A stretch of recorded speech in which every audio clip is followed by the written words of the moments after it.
Hey, second base, hey, Warus.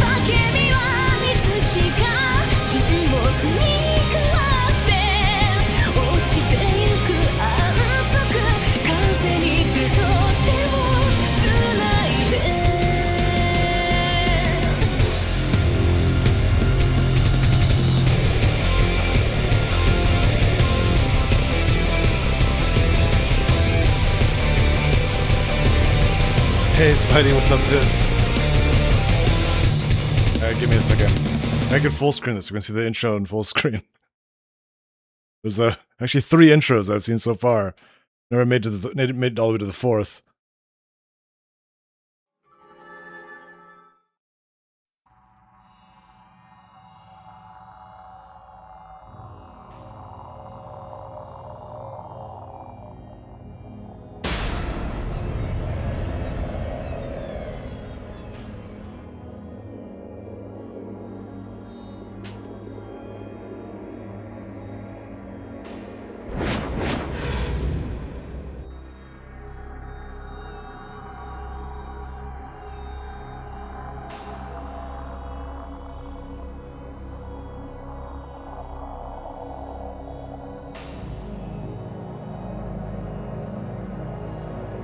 Oh yeah.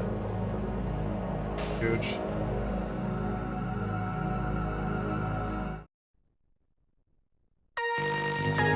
Another intro. Better than the other one too. I had an eventful morning. I was watering the garden or whatever. Here and there was found a rattlesnake in the front yard or whatever. Kind of scary. Okay, maybe I should get a stick or something and try to kill it. I don't want to deal with this rattlesnake right in front of my house. I went back and I couldn't find him. I was like, oh shit.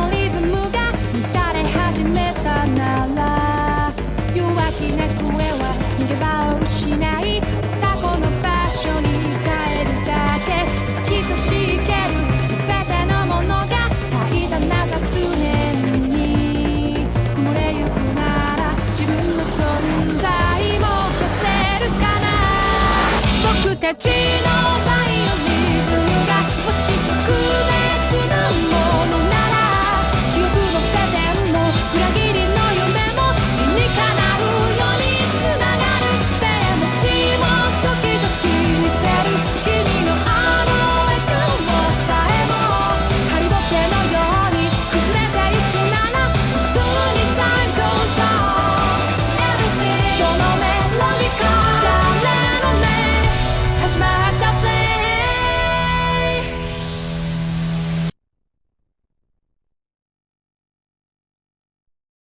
All right, one more second.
What's up, Andy?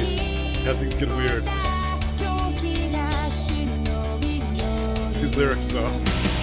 傷を求めてさまよう波長がリンクをたどり交差す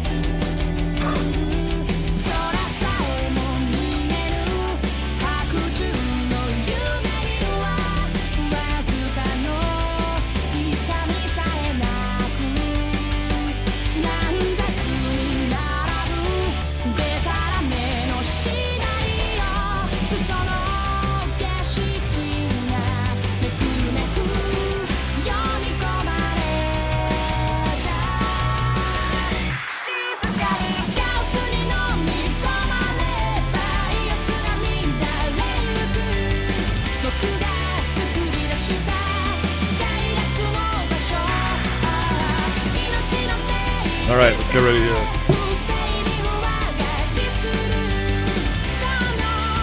All right.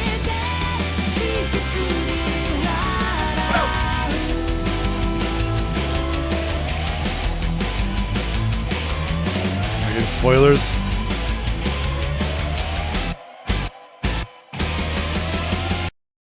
Oh, no. All right.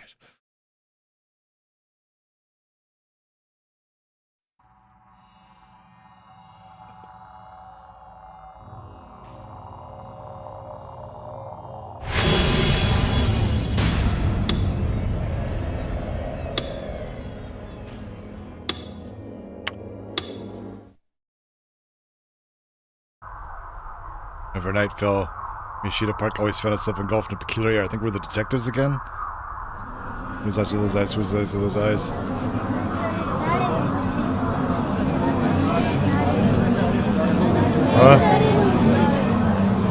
Center of the park is a large group of people packed together. Must have been no less than 100 of them. Most of them seem to be in their teens. Some wearing high school uniforms, and others, particularly girls, wearing fashionable casual clothes. In the crowd was an otaku-esque young man with glasses, a Ganguro high school girl, the latter which is a fairly rare sight in this day and age. An outside perspective, one would think they are attending some kind of event. On closer inspection, it came clear their behavior was anything but normal. They were all looking at the ground, eyes unfocused and empty. Quite a number of people were gathered here. None of them conversed with each other. They simply stood there frozen in place. The last one of them wore the same faint smile, all while murmuring something under their breaths. Basically, their whole bodies and minds were dedicated to saying, "Those eyes are those eyes." That phrase seeped from the mouths of hundreds of people there. Despite their smiles, the chant rose as nothing more than a flat, emotionless murmur, making that the part like a Buddhist sutra. Naturally, due to the bizarre thing that people were under, no one else was roaming Miyashita Park. Me and my office worker on our way home, and the middle-aged woman walking her dog to pass through the city, only find themselves terrified by the strange sight, turning back the way they came. There was only a single man who was paying close attention to a peculiar group. At first glance, it appeared that he too was part of the group, but in actuality, he was standing alone a few meters away from them. Considering his choice in clothing, the man would have blended in quite well in Akihabara. He wore a plaid shirt, deeply worn sneakers, mittens, a red bandana, and a large green rucksack. He was fairly corpulent, which made the buttons on his shirt appear as though they were about to come off. It was late in October, so while the air should have been quite cool, the man's forehead was covered in sweat. In constant war against us, the man attempted to wipe away with a towel, but to no avail. He looked around restlessly, seeming unable to calm down, and yet, from the way his shoulders moved, he almost appeared as if he was laughing. Since they had begun, accompanying the sutra-like chants was a distinct mechanical sound, the origin of which was the man's rucksack. Another high school, this one wearing a blazer, entered the park. Instead of flinching at the sight of the peculiar group, she kept her eyes locked onto them as she steadily approached. The way she walked, her long black hair fluttering in the wind, gave off an aura of pure confidence and gallantry. Somewhat of a contrast to this, the girl carried a half-eaten popsicle in her hand. The group paid her no mind. They were clearly absorbed in their own world, continued to repeat the same phrase over and over again. And the girl did not faze her either. She did not even raise an eyebrow. Then, she was drawing closer to the group. She suddenly stopped, nibbled at the popsicle while remaining thoroughly composed. As she chewed, the distinct sound of crunching escaped her mouth. When she finished, the girl looked at the stick left behind by the tree, clicked her tongue, and tossed away at her feet. Her eyes sharp as ever, her gaze slowly moved over the faces of each individual in the group. Oi! Nanda yo, omae! The man with the rucksack shouted at her, the girl now clearly beyond the limit of what he could ignore. Naturally, the girl, Aoi Senna, was well aware that the man had been watching her since she arrived. With a mocking snort, she abruptly crossed her hands over each other and straightened her arms out in front of her. Then the area between her hands warped faintly, the vague shape of a metal rod appeared. Looked similar to a hoe or a shovel. The shape matched neither of those descriptions. It was a razor-sharp sword. And bifurcated blade. Jesus, yeah. A double blade. After a moment, it took on a different shape, and Senna grasped it with both hands. However, it did not end there. Immediately after, a blue light illuminated from both sides of the sword Senna was holding, fills the air directly to the right of her where it was pointed. Just as before, metal pieces appeared from that glowing blue space. As it took shape, they noisily fused with the long blade that had appeared before them. Oops. What happened? Oh, I didn't skip one. I thought I skipped one. Last, a ring formed, one from which another long trail of light streaked far to the right. The bifurcated blade traced the trail's trajectory as it came into being. Though one might have originally thought it to be a hoe or a shovel, it was now clear that it had been transformed into a gigantic sword. Sharp yet elegant, translucent yet destructive, sinister yet beautiful. Overwhelming sense of presence, the sword settled in Senna's hands. The man with the rucksack showed no reaction. Simply stared at Senna with a malicious look on his face. 関係者じゃないだろ。あっち行けよ。 Voice quite high-pitched for a man, he ordered Senna to leave. Accompanying it with a violent gesture, his tone was thoroughly domineering. He kept his distance from her. Senna, on the other hand, opened her mouth without showing any shift in emotion. お前が責任者か It would be more of a request for confirmation rather than an actual question. She rotated her gaze towards the man with the rucksack, locking him in place. In response, the man showed clear signs of fluster, providing the fierce contrast to what he had displayed before them. 答えハタンはどこだ The man, too paralyzed by fear, was able to act, nor answer her question. A group of people muttering, "Whose eyes are those eyes?" paid no attention to the exchange between the two. Either, their eyes did not even register. And this gaze met with the man's. First to avert their eyes was him. 誰だよ、これ。例え知ってても教えないけどな。Uh-oh.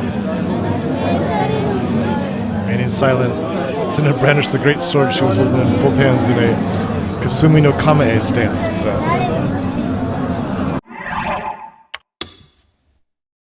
Missed stance. Forehead horizontally hilt beside the face, tip of the blade pointed towards the opponent. Name. Jen lowered her hips, then she cast her upper body forward.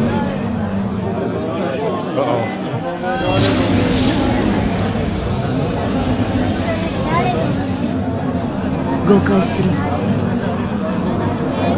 Sword emitted light once more. Like before, what it released was not a blue light, but a light blending together fierce purple and red.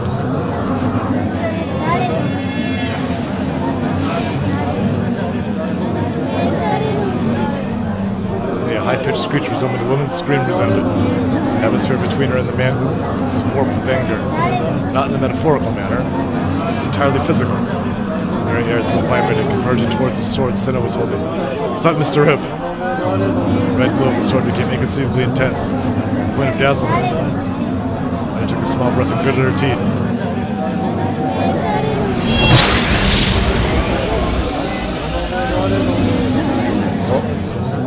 Another guy? Booming sound roared.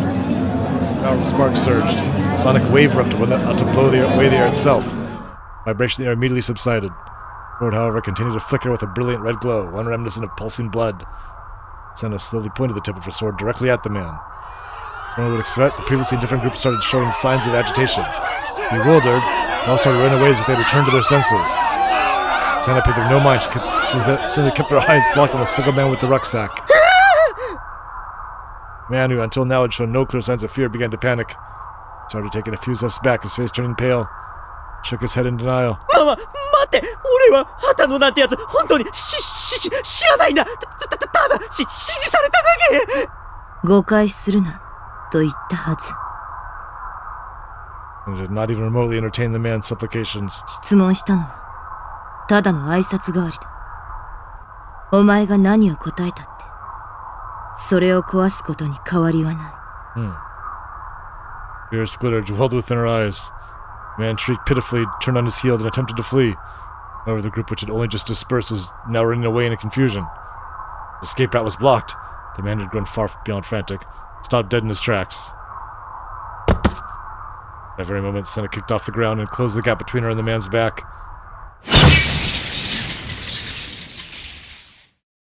Who was this guy? Got cut in half. It was a blow so swift. It's hard to conceptualize that it had come from Senna's slender arms. The blade swept horizontally, shredding the rucksack the man was carrying. Impact blew the man away. It just cut his rucksack in half. Collapsed to the ground and curled into a ball, covering his head with his hands. When he lost the will to flee, all the man could do was tremble. His groin was now sodden, the man having become incontinent out of fear. Senna walked over to the man without paying him any mind, gazed down at the contents of the destroyed rucksack. A collection of small sparks swirled out from within, emitting a crackling sound. There's a device inside. Shape may have originally called to mind a device one size larger than a modem, but after getting demolished by Senna's D-sword, it was now in pieces. It could not be of any use anymore. The deafening mechanical sound that had been coming from within the rucksack could no longer be heard.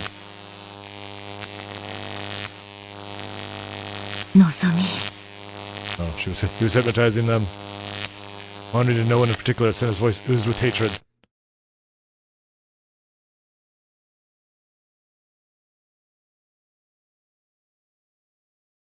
This. All moved forward and gradually beginning colder outside. Like they'd be able to go out in a short sleeve shirt only a few days ago felt unreal. The color of the sky was also somewhat dull. Previously bright tints seemed to be fading. If you went to a park, you'd be able to see vibrant autumn leaves sprouting from the trees. Broke it. Maybe they were sucking the color from the sky. I looked up towards that sky, jammed my toothbrush into my mouth. The nice thing about my base was that I had no eyes on me. The only thing I wanted on the roof without fear of other people's scrutiny. It was fairly spacious, giving it a nice open feel. The sink was located outside my container, allowing me to brush my teeth outside when the weather was nice. Pretty inconvenient when it rained, though. I rubbed my sleepy eyes while I moved my toothbrush around my mouth, and back to what had happened a day prior. And after everything, Remy had stayed in my room until late at night. She even held my hand until I finally calmed down, which had taken at least an hour.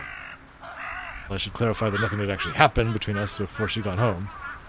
Two people of the opposite sex and the same age, no less, had been left all alone in a cramped room for hours on end, never broached any particular lewd topics.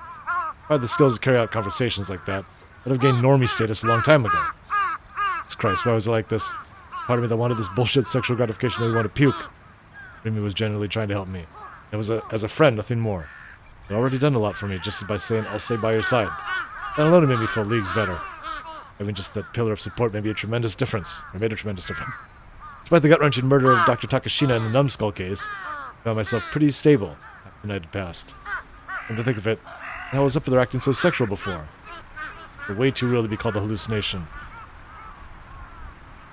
No matter how much I tried to convince myself otherwise, I just got over how sexy it was.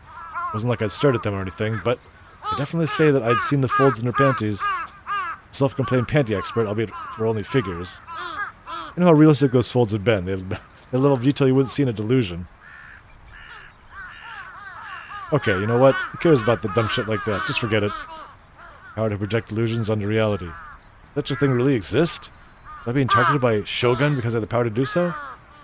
I had that power. Childhood memory resurfaced. Today I hadn't been able to go on the field trip. I had been not involved in a certain accident. Yeah, this again. The bus had crashed and several of my classmates were injured. Mr. Saito, my teacher, died. I remember images of those things appearing vividly in my mind back then. I'd seen them, clear as day. Had it really been just foreknowledge? What if those images hadn't just been foreknowledge? What if they had been a delusion of mine? I projected that delusion onto reality. Body threatened to start trembling, so I wrapped my arms around myself in an attempt to counter it. だとしたら僕は Murderer!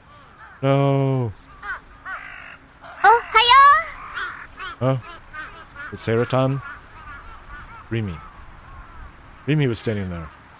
Despite how early in the morning it was, just as cheerful and energetic as ever. And when I saw her smile, the trembling I'd been able to fight suddenly ceased. That was odd. I felt extremely uncomfortable whenever three girls were around me. For some reason I felt at ease now that Rimi was here. う迎えに来たよ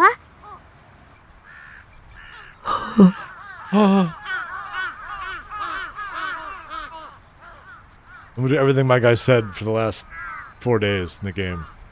Oh! Ah! Ah! Oh!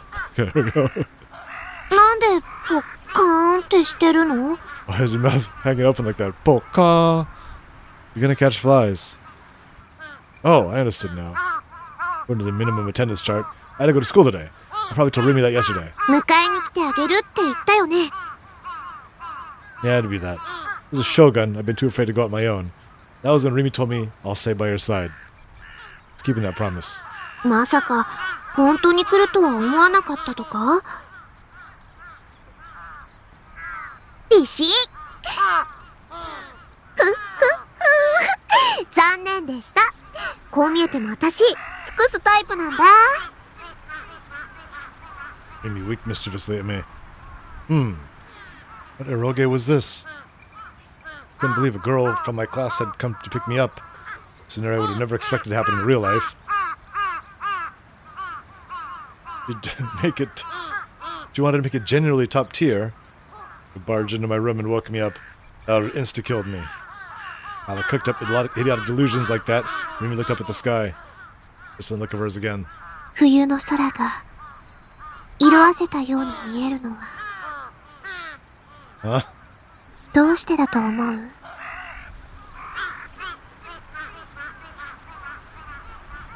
Well, the sun's light is composed of 7 colors. Well-known colors of the rainbow. For those 7 colors to reach the human eye, they first have to pass through the Earth's atmosphere. That happens, a phenomenon called scattering occurs. But it's simply when light collides with the particles in the atmosphere, it gets refracted in several random directions. If it gets refracted in random directions, it results in light traveling around a lot. It makes it easily observable for people. Colors that scatter the most are purple and blue. That's why the sky is blue.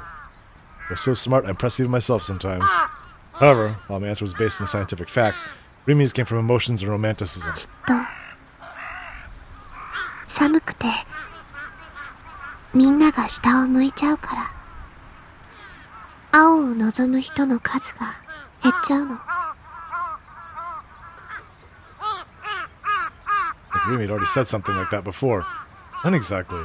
だから寒くても上を向いて歩こ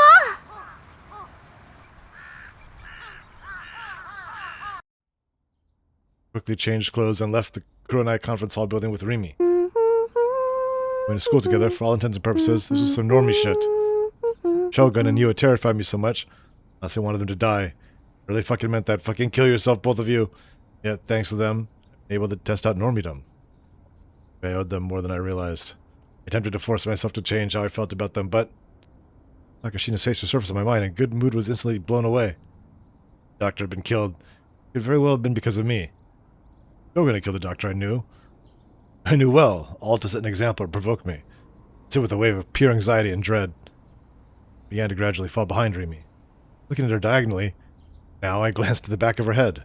What kind of expression could she be making? She was humming. She was humming the song from the Phantasm CD I lent her the day prior. Steps were light and bouncy. We weren't even talking, so why was she so happy? You know, like that helped alleviate my anxiety, if only a little bit.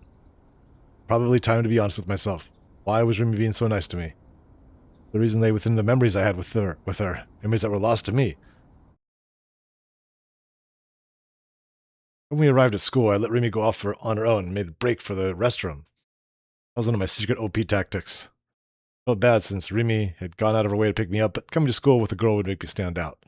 Especially if the dokyuns in my class noticed. Who knew what terrible fate would be in store for me then? That was why I had taken a short break in the restroom. Buying me enough time to make them think I'd come alone. And yet my mission ended in failure. Putting a nonchalant look on my face, I left the restroom and headed towards the classroom at the end of the hallway, keeping my head down all the way. On my way there, I spotted Ayase walking towards me. FES. The moment our eyes met, Ayase's lip twisted into a thin smile.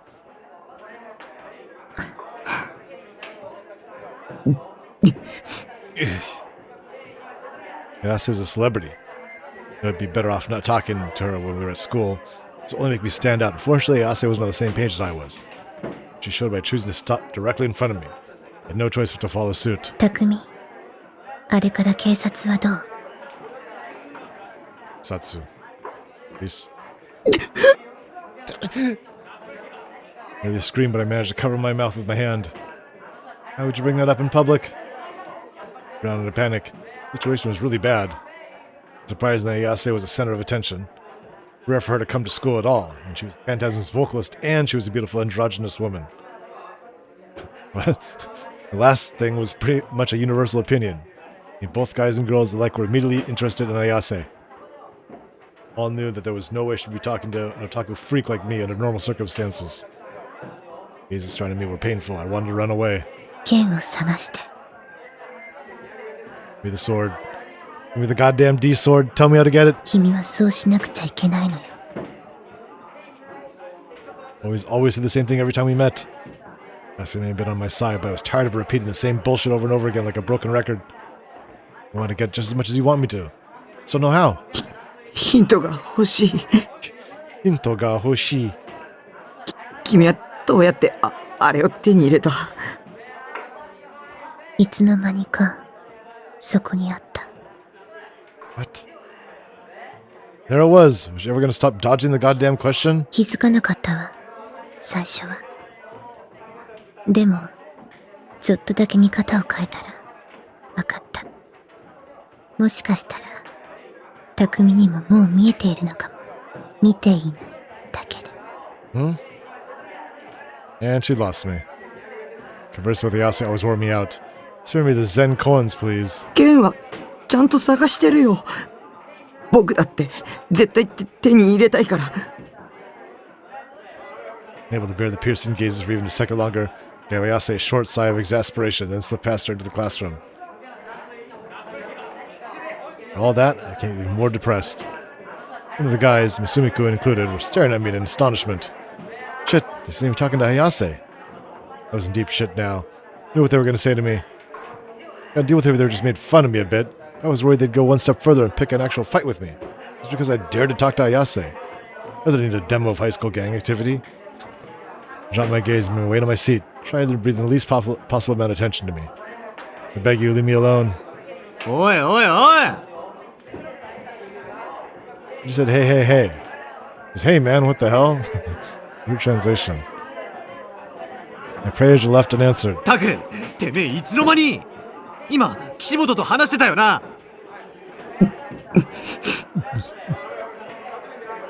I remained silent. Couldn't allow myself to look up. 岸本が誰かとまともに会話してるとこ、初めて見たぜ。一体どんな手使ったんだよ。 Beg of you, don't yell so loud. It's echoing throughout the entire classroom. Please just leave me alone.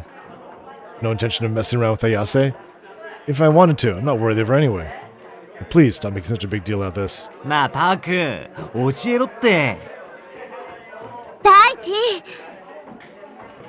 But then Remy interrupted him. 落ち着け。タクが困ってるでしょ。悪い悪い。Sumi-kun lowered his voice and clapped me lightly on the back. My head still hanging low, I let out a small sigh. Remy had come to save me yet again. で、実際のところどうやったんだ。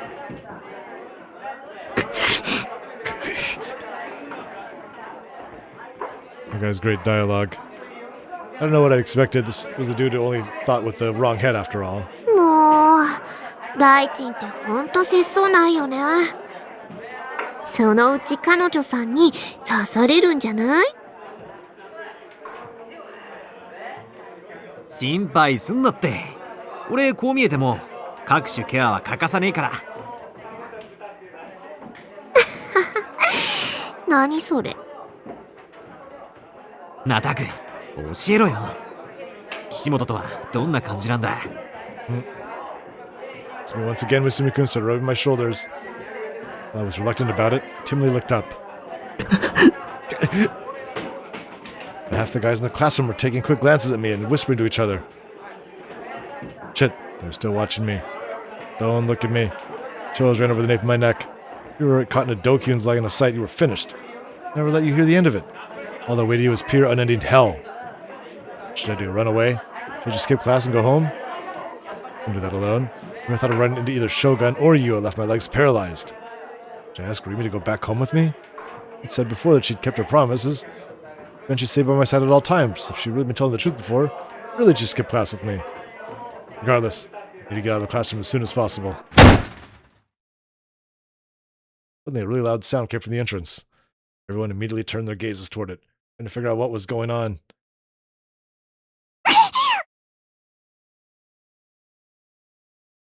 Transfer student. In her forehead with tears in her eyes, she bowed silently to everyone around her again and again. The entire classroom had fallen silent.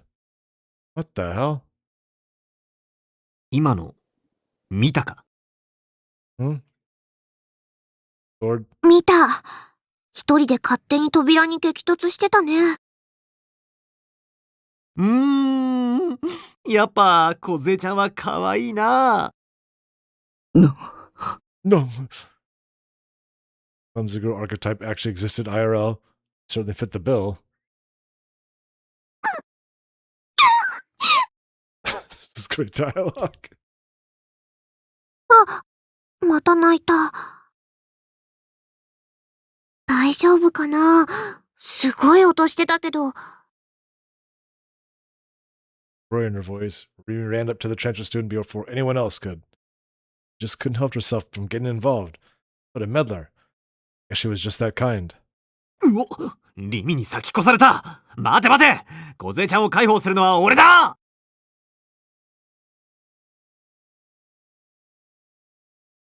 Pinball jackpot up to $46.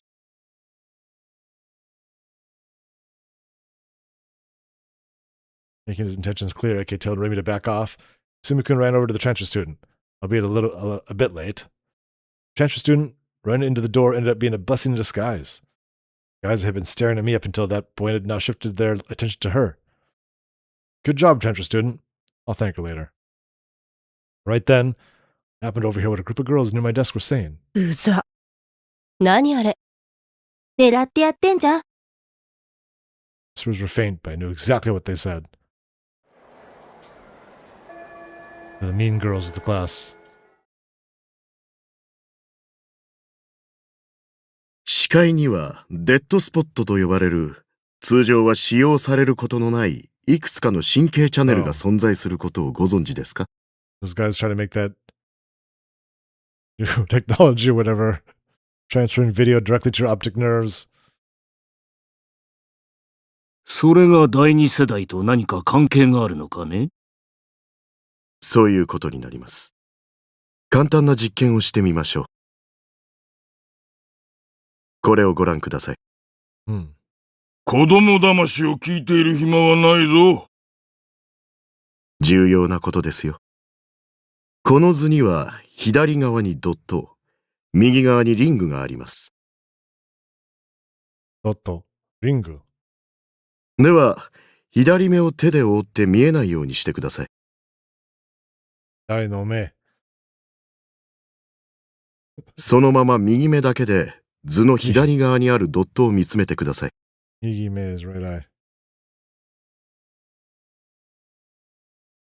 Wait. Doing this test here. いかがですか？ドットを見つめる目の端の方にリングも存在しますか？ Yes. いくらドットだけを見つめていても、隣にあるリングがついでに見えているのは当然だと思うがな。Happening. では先生、ドットだけを見つめたまま、モニターに顔を近づけていってみてください。隣のリングはどうなりますか？ Hold on.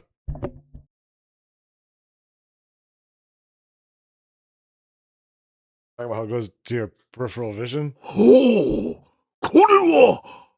What? 興味深いね。右側のリングが消えた。そうですね。You're really close. これは視界が狭まったからではありません。その証拠に、さらにモニターに近づくことで、リングはまた視界に現れます。You need to keep it on the right side.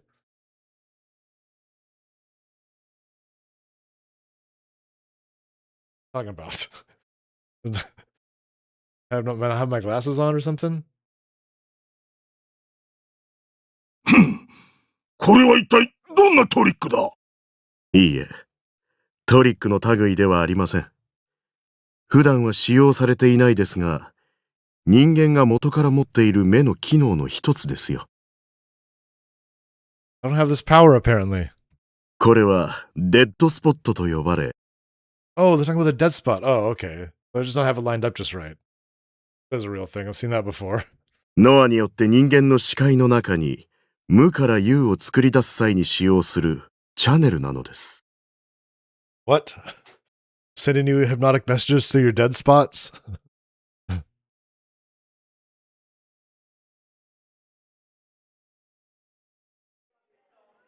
Class is finished. I found myself standing still at the school entrance. Color was beginning to encroach upon the sky. Two crows were flying across and flapping their wings without so much as a caw. Waited for Remy. It's her turn to clean the classroom, so it's taking longer than usual. We hadn't promised to go home together today. But I was sure we would. So waiting for that to happen, I'd be standing there for over 15 minutes.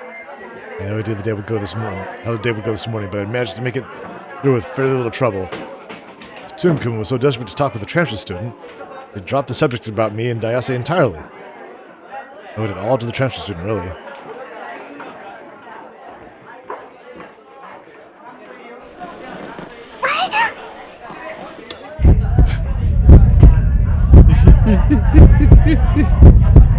Speak of the devil, there she was, passing right next to me.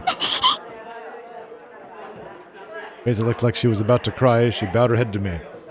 But how uncomfortable I felt, I managed to nod back. Watched as she attempted to leave through the school gate, tripping over herself along the way. Once again, I thought about how small she was. She fit the lolly archetype to a T. On top of that, she was a clumsy girl, too. I know her very well, but a perfect blend of personalities made me want to shout from the rooftops. She was loaded with moe traits. Yet, she didn't seem very popular with the other girls. Some people valued and others really different between 2D and 3D, huh? They don't like lolly girls in real life. What is this guy talking about? Vision suddenly went pitch black. I felt something push against my eyes. What? What the hell? 誰だ Lolly rules. No fucking way. This would be the legendary Guess Who game? Legend stated it exists only within the world of 2D. But she said the classic line. Could it be? Could it well and truly be? Never thought I'd ever experienced it in my entire lifetime. As of right now, I basically won the game of life. No, hang on. Calm down. There's no way I'd encounter an urban legend in the third dimension. Surely. Right. What was I thinking? I was in a delusion. I had to be. I mean, it was an urban legend, aka something that no one could confirm the existence of. Phew, almost had me there. Managed to regain my composure. This was a delusion. I want to get back to reality ASAP. That way I could get it over with. Kind of just like jumping into a lake or something. That way it hurt less. On the other hand, why don't I just indulge myself in this blissful fantasy for a little while? I'm sure Remy won't mind. ヒントはね、名前にリがつく。Remy? The answer is... Yeah, it was pretty obvious, even without the hint. Till the moment she opened her mouth. After all, I was training the art of working out the voice actors by hearing an anime character talk. That said, I wasn't a VA or otaku or anything like that. It was just a natural stage of progression for anyone who watched anime. あれ？わからない？第二ヒント。名前にみがつく。Me. Just gave away the answer.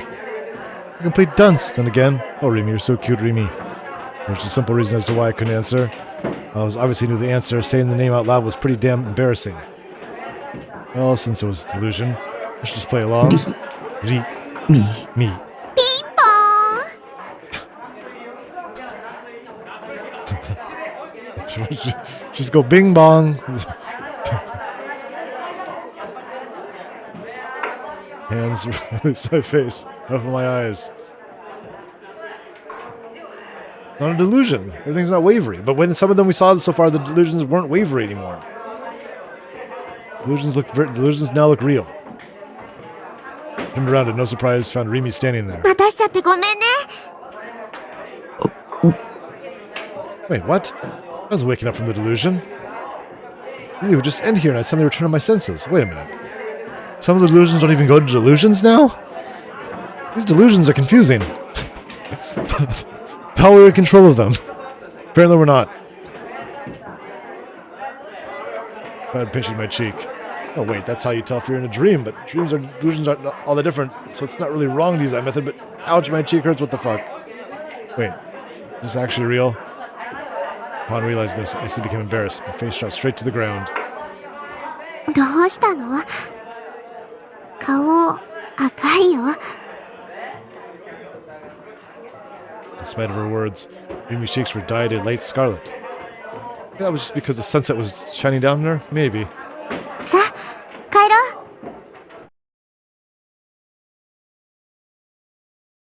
う。Nice, Pink Spike. Suime Academy was in the high-end residential area of Shoto. Every house was huge, and the whole area just oozed with an air of success and affluence. Despite this being Shibuya, it's still daytime, but there were hardly any people around. It gave this area this forlorn, lonesome air. タクって意外とモテるよね。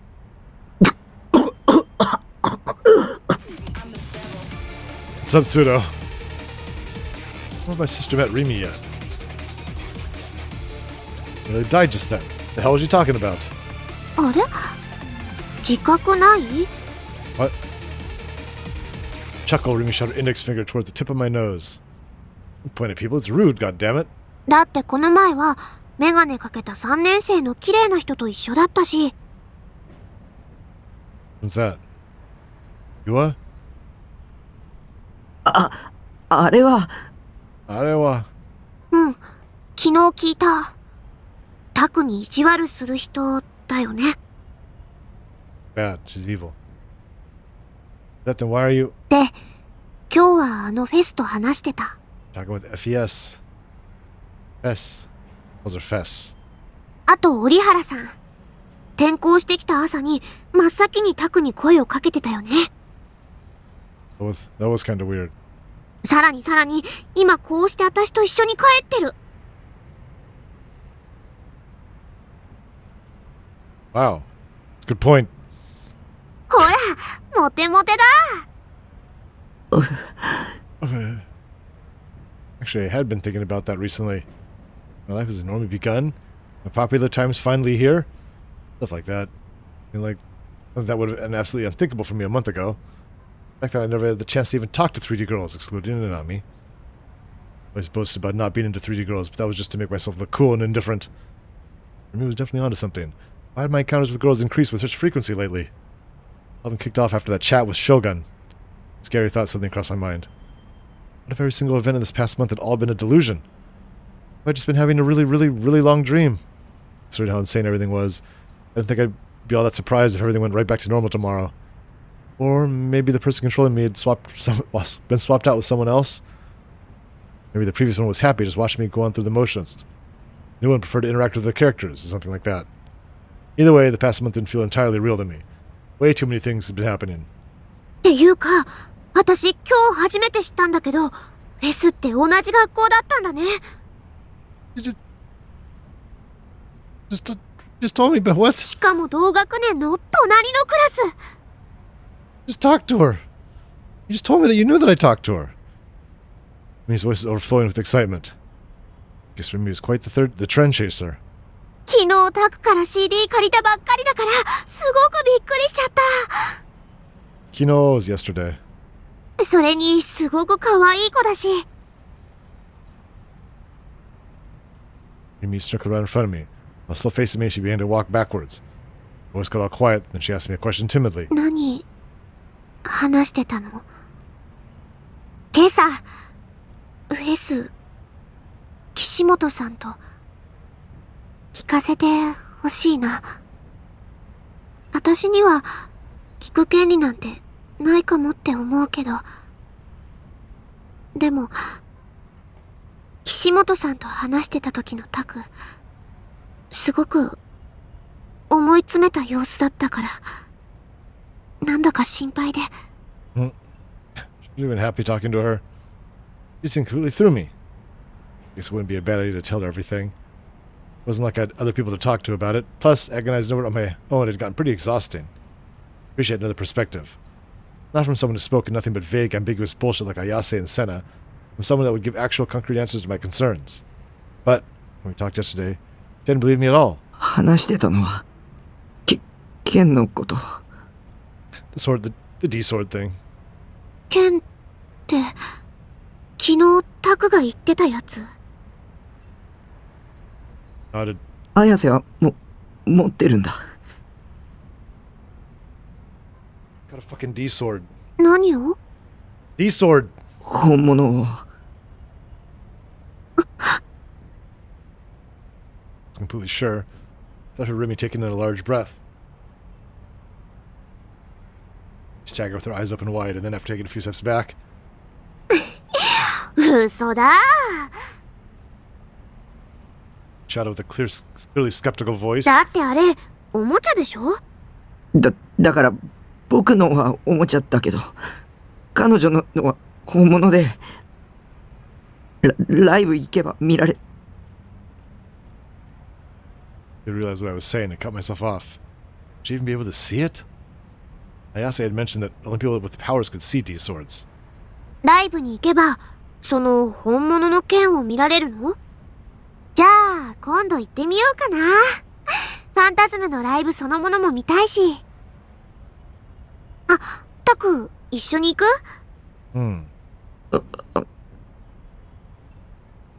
一緒に together. 見られないかも。限られた人にしか見えないらしいんだ。あ、そうなんだ。裸の王様みたいなものかな。What? じゃあ、私バカだから見えないかも。なんてね。Good point. Give it anything about what exactly a real D sword was, or how it worked. I accepted everything Ayase said without question. そんな剣、本当にあるのかな？やっぱり私、信じられないよ。タクが見たっていう岸本さんの剣も、本物っぽく見えるおもちゃじゃないの？でも光ったし。It was glowing. It's gotta be real. おもちゃでも光るやつはいくらでもあるよ。Oh. We made the same sound. Well, she wasn't wrong. Wanted something to glow, you could easily slap some lights onto it. Thought of the overwhelming sense of presence Senna and Ayasu's swords had, their existence became harder to deny. They had an aura about them that no mere toy should have been capable of. Most of all, Ayase had taken that sword out of thin air, with my own eyes. It wasn't anything simple, like hypnosis or super speed. On top of that, what as if I'd only gotten to experience the tip of the iceberg. 僕には妄想を現実に投影する力があるかも。 What? And no definitive proof. I tried telling my thoughts at Remy regardless. だから将軍に、狙われてる気がする。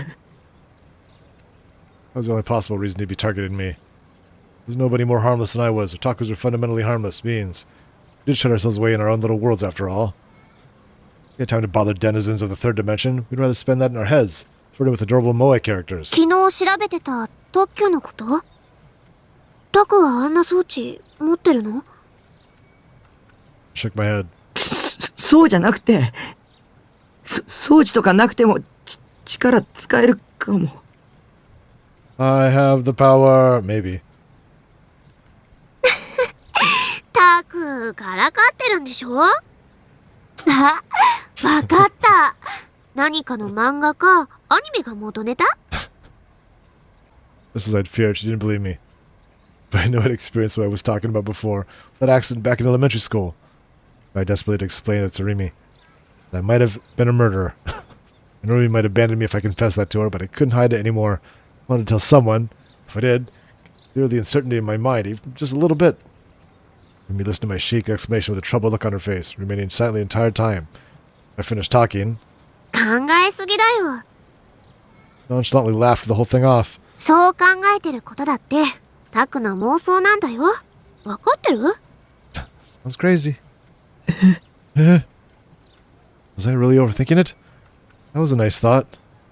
Even with that theory, the uncertainty of the depths of my mind hadn't cleared at all.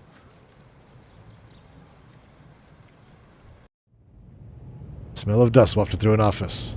Where are we now? An office situated on the second floor of a somewhat old building. Sunlight streamed in through the window, covering the back wall, and turned the fluttering dust into that thin, powdery snow. Words plastered on the window. Frisia Credit Bureau cast a shadow onto a nearby desk. 20 desks were lined up on the floor, across the floor, without even a hint of a gap between them. Each one was drowning in an endless sea of documents, papers, and files. Files stacked so high they looked like they were on the verge of collapsing. From an outsider's perspective, it looked far more like a publishing company than a credit bureau. Most of the desks lacked denizens. Only about 5 to 6 people at best. As for why that was, the obvious conclusion would be that it was on Saturday, but this is by no means the answer. This is made evident by the whiteboard stuck to the wall near the entrance. It's scheduled densely packed with tasks and projects. Near the end of his lunch break, Ban Yasuji opened the door to a private investigation company. He entered without so much as a knock, yet none of the workers seemed to bat an eye. Continued to act as if he belonged there. Ban gave a quick "How's it going?" and headed to the desk at the back of the room. In it sat a robust-looking woman, hunched over her laptop. Oh, Momo-chan, genki?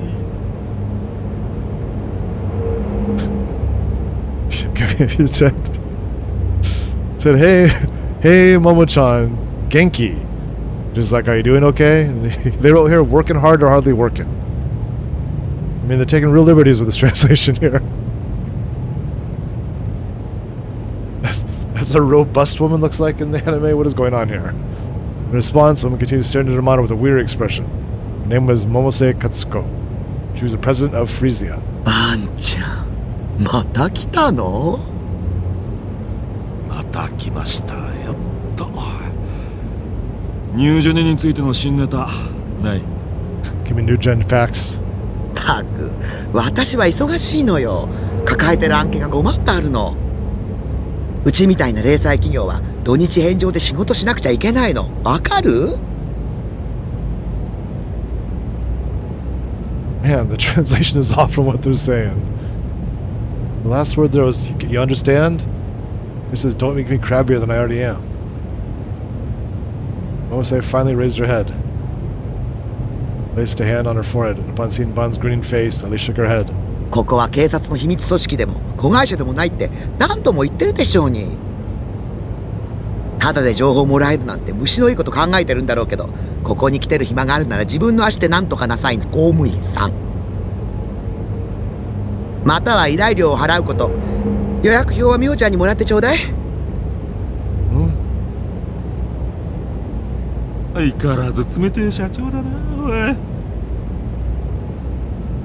In spite of Momose's sharp remarks, Ban didn't show a hint of concern.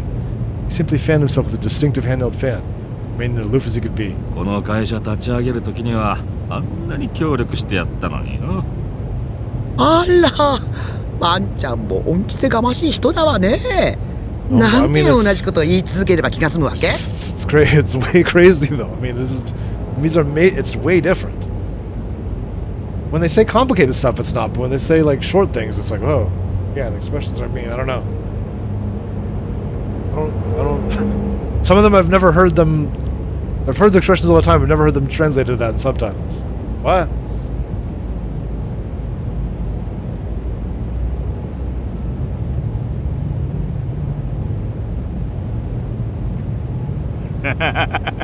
まあ言っててくれ。じゃあ依頼料はこいつでどうかな。Bunch showily pulled a plastic bag with the name of nearby Japanese style confectionery store on it. なんだ、あるなら最初から出してよ。いつも悪いわね。Give me food. みおちゃん、お茶2つ持ってきて。Attitude having undergone a swift start change, Mose closely examined the contents of the bag bonded hand a door. あら、栗羊羹、今が旬なのよね。わかってるじゃない。あ、ばんちゃん、そんなところに突っ立ってないで座って。どうも。An gave a wry smile, took a chair from the closet closest desk, and seated himself beside Momose. The clerical lady Momose had called for brought over 2 steaming cups of tea. で、なんか新ネタあるかい？ Let's talk serial killer murders. Any new tidbits? ちょっと待ちなさいって。Momose carefully unwrapped the chestnut yokan, folded up the wrapper, and set it beside her PC. Then hurriedly devoured the first of the sweet treats. Japanese-style treats were her greatest weakness. They were a necessary offering for Ban to bring every time he came for information. おいしいわ、これ。人に言えた義理じゃないけどよ。ちったダイエットしたらどうだい？ Talk about eating so much fatty. でないといつまで経っても結婚できないぜ。Gotta find a husbando. 本当に人に言えた義理じゃないわね。私はもうとっくに今期は逃したわよ。Shrugged over her shoulders, Momose took a sip of her tea, then turned to face Ban. また新しいニュージェネ事件起きたわね。こんなところでサボってていいの？そっちの調査は俺以外の全員が真剣に取り組んでるさ。俺は別のアプローチから真実に迫ってやるってね。かっこつけちゃって似合わないわよ。 No one's supposed to be quite sensitive to hot drinks. What's up, Punky? Good to see you. No one's supposed to be quite sensitive to hot drinks. Ban showed no hint of reaching for his cup. He simply continued to fan his face, the smell of already chilly air. Something of a habit of his. Yeah, just playing this visual novel here. It's like really crazy. Although this is the normal detective character for him. He's more normal. The main character is like a guy suffering from delusions. 警察は G レートの線追ってるの？ Visual novel. So the GE rate is gravitational error rate. There's gravitational anomalies. So do they have one of those on the East Coast? Around on the West Coast is the one called the Mystery Spot. I grew up in this town called Santa Cruz, or near this town called Santa Cruz, and there was this place called the Mystery Spot. And like everybody around like the West Coast is like got a bumper sticker, has like a bumper sticker from it. And it's like it was considered cool to get a bumper sticker from it for a while. You still see them like all over the place. そうそう、G レートね。ありゃす。 I guess Mystery Spot just sounds kind of も funny. もちゃんの話の通りだったぜ。私が嘘の情報を渡すわけないでしょうに。これでおまんま食べてるんだから。それで？まあ、勝手に調べてるよ。It's like one of those things where it's like like the when you go to what they tell you is like, oh look, you pour the water and the water goes uphill, or they have 2 people and they look like one guy's bigger and one guy's smaller and they change places and they like one guy gets bigger and one guy gets smaller. It's like there's all this optical illusion stuff. I don't know if you've seen those before. Those are the main common illusions you see though. Or there's like there'll be something looks like the chair's kind of balanced like way too far or something, or some guy like he's leaning too far one way. It's all because everything's tilted one way or the other, so you're like your vision gets all messed up. But in like Santa Cruz they say, oh no, it's not that. It's like a gravitational anomaly. There's like some weird concentration of granite or something in the ground here, and that's why everything's all messed up. It's like, what? I think they make the Museum of Optical Illusions. That's the problem, is it doesn't have this weird culty atmosphere of the management making everybody think that it really happened. And like, 'cause I try to talk to them, I was like trying to tell them like, okay, well, like I try to wink at them. So like, okay, your explanation's like ridiculous. They're like, no, this is real. Science has proved this. I'm like, okay, no, shut up. It's like they have the exact same thing at Knott's Berry Farm. So I don't know what you're talking about. There can't be all this. You're talking about the exact same gravitational anomaly also happens within Knott's Berry Farm near Disneyland. ちょっとばあちゃん Yeah, it's funny. It's like, they're all over the place. They usually have them in like theme parks and stuff, but then the older ones were roadside attractions. The mystery spot was like an old roadside attraction, like some just on the side of some random highway. Like the highway that happens to go up and down like the coast of California, where like a lot of people like tourists are driving on.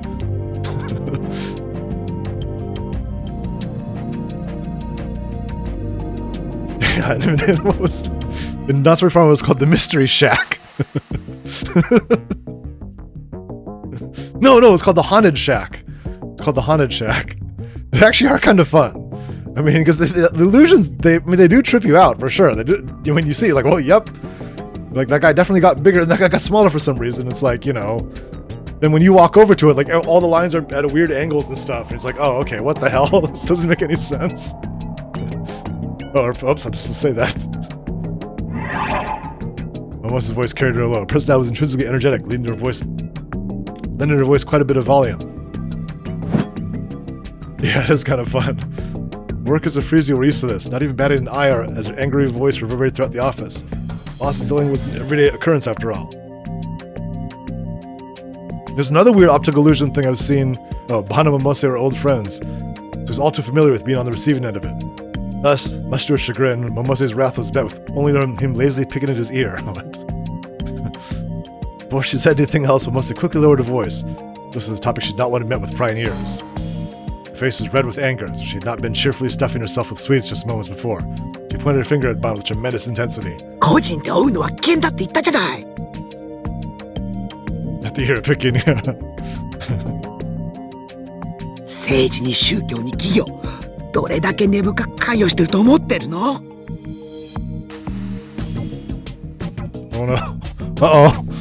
この間テレビで G レートの講義をやった太田教授がどうなったかあんたもよく知ってるでしょ Oh my god, it's a conspiracy. ああ。貼り付けて殺された被害者だろ。何度も聞いたよ。Wait a minute. People who are getting killed are the people trying to expose the gravitational anomaly? Just sick. But the gravitational anomaly was supposed to be what's causing the killings. Just threw me for just changed everything. That makes more sense. 何度でも言ってやるわ言ってやりますとも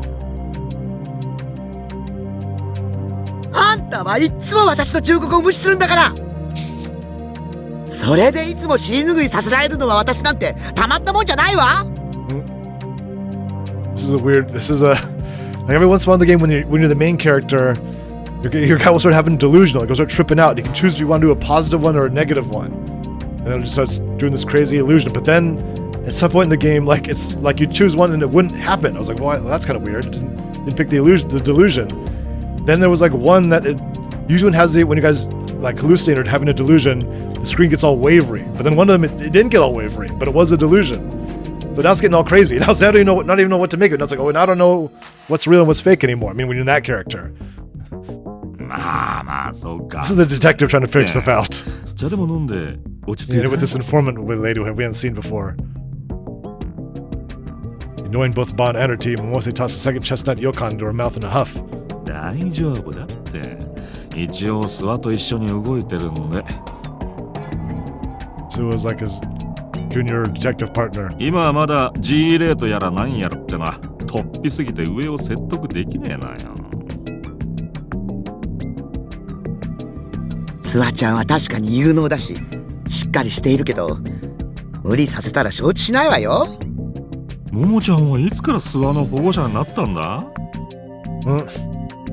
バンちゃんの無謀な行動に未来ある若者が巻き込まれるのはかわいそうでしょうに。Well, this guy Banshan. Diminutive. そうかい。 Shrug of resignation, Ban took a testing sip of his tea, only to immediately grimace. It was still too hot. しかしバイオリズムが人を殺す凶器になるなんてこと本当にありえるのかね？ Yeah, so saying the gravitational anomalies was messing with people's biorhythms or making them cause these. There's a serial killings going on in this game. And they're all like really, really violent or whatever, like creatively violent. 前に説明したでしょうに。実はいまいち理解しきれてねえんだわ。それってももちゃんお得意の電磁波と関係してるのか？ She does EM waves. What's this? When mostly let out of sight, then in contrast to Ban, composedly sipped at her tea. 満月の夜の事件簿はよく知ってるでしょ。 Oh, there's the full moon. More cases. まあな。 Mass influx of incidents and accidents would always occur on the night of a full moon. This is no urban legend either. One need to only glance at the Tokyo Metropolitan Police's statistical records. その満月以上の力でバイオリズムカーブが上昇したらどうなると思う？ Gravitational anomalies is worse than a full moon. 興奮するってことだろう？それだけ？渋谷は特殊な街なのよ。言ったでしょ。 GE レートが高ければバイオリズムカーブは上昇する。しかもその上昇値は満月の夜に影響する数値のおよそ6800倍。 Okay, wait a minute. So the guy who was trying to expose the GE rate thing was killed by people affected by the GE rate anomaly? 6,800 times more intense than a full moon. It was approximately. なんとも想像しにくい数字だな。That number in all that easy to visualize. That doesn't make any sense. 比べ物にならないくらいすごいって考えとけばいいわ。 It's a different ballpark. Okay, good. At least we know that much. What if it's like zero, and then 6,800 times more than zero? It's like, well, that's still zero. しかしなんで今なんだい？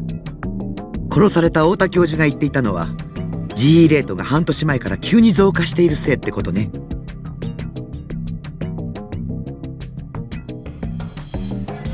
地層の構造に大きな変化が起きない限りそんなことはありえないそうだけど。 Is there massive changes in the Earth strata? 変化ね。そう駅前のスクランブル交差点で火山が噴火するほどのエネルギーが必要なの。 Volcano in Scramble Crossing. 火山？そんなに大きな力なのか？それくらい今の GE レートはありえない状況なのよ。それを世間に訴えようとした教授はニュージェネで殺された。事件の前日に教授が出演する予定だったテレビ番組が急遽放送中止になった話知ってる？確かか。知り合いに MHK に勤めている人がいて聞かされたの。 MHK instead of NHK. 国営放送の番組に圧力かけられる立場なんてそうそうないぜ。私も詳細についてはわからないわ。知ってたらとっくに告発してるだろうし。 I'm leaning forward, intrigued. 俺でも大体予想はつくさ。この際はっきり言っちゃってよ。本気で聞きたい？社会の暗部に踏み込むことになるわよ。いいの？ Tip into the dark society, Banshan. バンちゃん、クビになるかもしれない。俺はニュージェネ事件の犯人さえ捕まえられりゃそれでいいんだけどね。ま、どうするかは答えを聞いてから考えるな。to pin her team and once they tapped away at her laptop keyboard with a free hand.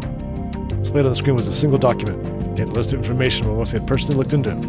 明和党 It's the Meiwa Party.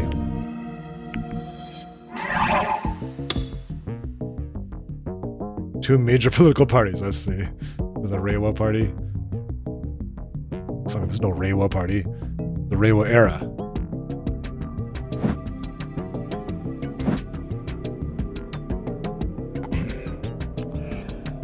ももちゃん、勘弁してくれ。俺はてっきり野党の名前が出てくると思ってたんだがな。よりによって。An groaned in utter exasperation. Yet despite his smile, his eyes showed not even a hint of one. All they housed now was the cold, discerning gaze of a detective. 下手したら、この国が揺らぐぜ。Like the top political party, I don't know which one it is. It was the weekend I've been able to get Remy to come over, so I was forced to spend 2 very anxious days all by myself. I had Remy pick up some groceries on Friday so I could survive the weekend without leaving my base. Like I'm very close to sending her a text asking her to come over multiple times. But in the end, I hadn't sent anything. The only thing that gave me a break from my anxiety was the half hour I'd spent watching the latest episode of Blood Tune. Even in extreme circumstances such as this one, I still had to make sure to stay up to date on Blood Tune. Remy was my sole source of comfort in the third dimension. When it came to the second one, Blood Tune was the one that filled that role. Well, to be more specific, Seiratan was.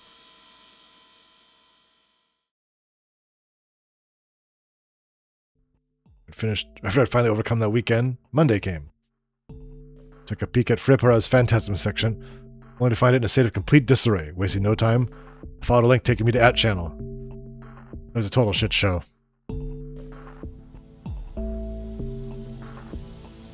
Real name was Kishimoto. When she was younger, she was hospitalized for mental illness. The name of the hospital was AHM. Phantasm is over. Whose eyes are those eyes? HM is only from severe mental disorder or mental disorders. FY, what was that?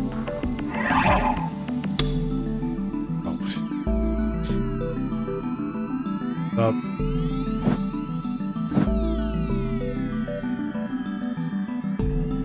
If he's never been in the dumbass hospital. Strike the stake, strike the stake. FES was hospital for a very long time with mental health reasons. Songers can be found there. Real name is Kishimoto Ayase.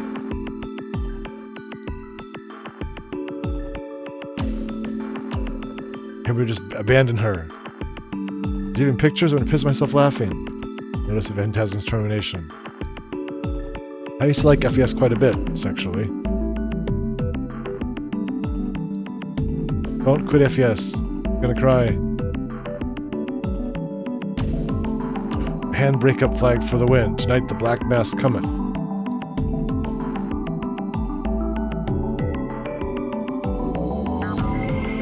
Bali FES Tan. Fap fap. Oh boy. Getting crazy here.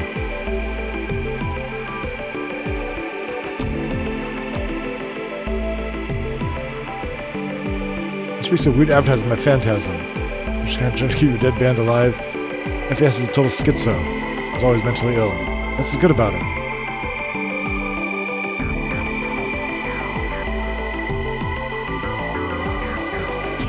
All the URL that number 12 had sent. Remember that one? Arkart, the hospital she was at. Apparently, Arhark Metal was an old school psychiatric facility that only treated severe cases of mental illness. Or at least that's what the website said. The website had pictures of the place, and frankly, it looked like straight up penitentiary. There were iron bars in every single window. I wasn't even sure if it was still open or not. Homepage had been updated for 4 years or so. But, just as the poster on that channel had said, beneath a certain poem was the name of a photo of a young Ayase. Oh, I see. 綾瀬が精神病 Young Ayase. That was shocking to me or anything like that. After all, I'd regularly gone to a mental hospital too, back when I was in elementary school, so really I'd felt sympathy for her. Asa and I were the same. She had the bewitching Orador, and every person in my age in Shibuya thought she was so charismatic. despite how differently that made us, in this one way we were the same. The fact that we had that kind of common reinforced my hypothesis that I had the same power she did. Power to project delusions onto reality. It wouldn't be wrong to say that it gave me some courage, maybe even strength. Though, one problem. Up until now, I taken everything Ayase had said at face value. That might have been a mistake. Things about how to acquire a D-sword. Things about how to get my hands on one could save me. It wasn't the phenomenon she showed me that was making me doubt her, but the words she'd said. I wasn't sure whether or not to believe her. Maybe... A sudden ringing on my phone startled me. I always counted them to take you by surprise. I nearly pissed myself. That's why I hated these things. The loud ringing refused to stop, so I clicked my tongue and grabbed it. It's probably Nanami calling me. He was probably just calling me to bitch about whatever random bullshit was bothering her. Kill me now. You know what it could be? I pressed the accept call button and held the phone to my ear without checking who it was checking who was calling. I had no idea why I did that. After everything that I'd been through, why the hell had I not checked the caller's number? Not this again! I came from the other side of the line was a certain melody playing loudly. You may pass. Frantically checked the number on the display. Shit, I knew I should have checked. It was them, but how? That it wasn't in use anymore. I had Nanami call the number to check, though a notice played. Maybe the prankster had reactivated it. どうしよう。 Panicking, I turned towards the center of my room. Sure that Rumi would be there ready to give me some advice. She obviously wasn't. Of course she wasn't. Rumi was at school right now in the middle of class. I told her in advance that I wouldn't go to school today, so she hadn't come to pick me up. As I freaked out trying to figure out what the hell to do, my past kept on playing from my phone. A whole minute had already passed. From the small amount I listened to earlier, I could tell there were other sounds mixed in with the song. A few things I could make out were the sounds of car engines and people walking. Whoever was calling me, he had to be outdoors. Who the hell was calling me? I can only think of one person that would pull a prank like that. Shogun. Now, really freaking out, I looked at Seira-tan who was standing next to my PC screen. どうしたらいいと思うセーラ Seira-tan. Seira-tan smiled at me, just like she always did. 切っちゃえばいいさ。無視無視。そっか。そうだよね。その手があった。 Should have done that from the beginning. My thumb on the button to end the call. For some reason, before hanging up, I felt the undeniable urge to listen to You May Pass just one more time, just for a little bit longer. It felt strange, even to me. It creeped me out. There was no reason I should have hesitated even remotely. Yet, I, well, subconsciously, gripped my phone and brought it to my ear.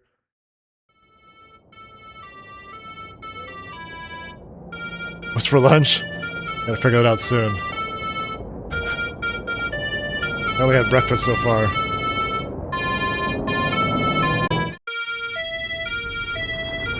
Oh.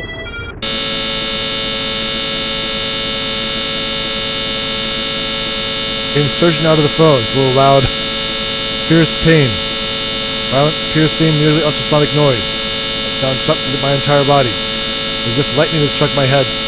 My entire body was paralyzed. Gotta get together right now. I screamed as loud as I could, yet I couldn't hear my own voice. Boiling. My brain. My heart. They boiled, they melted in much. Come on, I couldn't get out of this pain call from my body trying me apart. My consciousness lifted, like my veins, but finally right in my heart, rather than spreading the vanished. Jesus Christ. Run by these horrific sensations, I was able to figure out what was going on. I could no longer even think. Oh. It just hypnotized me? Yeah, my freaking ears. I had a crazy eventful morning. I was like, my mom's like on vacation or whatever, so I have to like water her garden, which is like my whole yard or whatever, the whole yard here. And then I saw a rattlesnake when I was like watering. I was like, oh shit. So I'm like, oh, and I was like, I gotta get like, I can't leave the rattlesnake. I gotta like either scare him out of my yard or like, so I went to go get the stick to try to scare him away, and then I went back, he was gone. I was like, oh no. Now he's just hanging around my yard somewhere. I don't know where he is. Yeah. So there's a rattlesnake out there somewhere. It sucks. When you slowly opened your eyes, she saw her class 3 be enveloped in pure chaos. I know. It's a really small rattlesnake. So as soon as it collapsed, what the hell? Oh, something's happening. Their eyes rolled back into their heads. Foam bubbled from the mouths, their entire bodies convulsed. Another group of students were crouched low to the floor, cowering, pressed down on their heads in pain. Students that remained shot up from their seats and made straight for the hallway, even though classes were technically still in session. The teacher was too focused on taking care of the students that had collapsed to pay those who left any attention. All the students that had run away were screaming in terror, but none of that seemed to register within Yua's mind. One had been vibrating in her skirt pocket for a while now. Once she finally realized that, Yua reached for it. Attempted to stand up, but was unable to keep steady and fell from her chair. Staying low to the ground, she leaned against the wall. After she put her glasses back in place, Yua pressed the accept call button and held her phone to her ear. はい。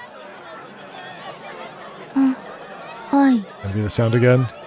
はあ。はい。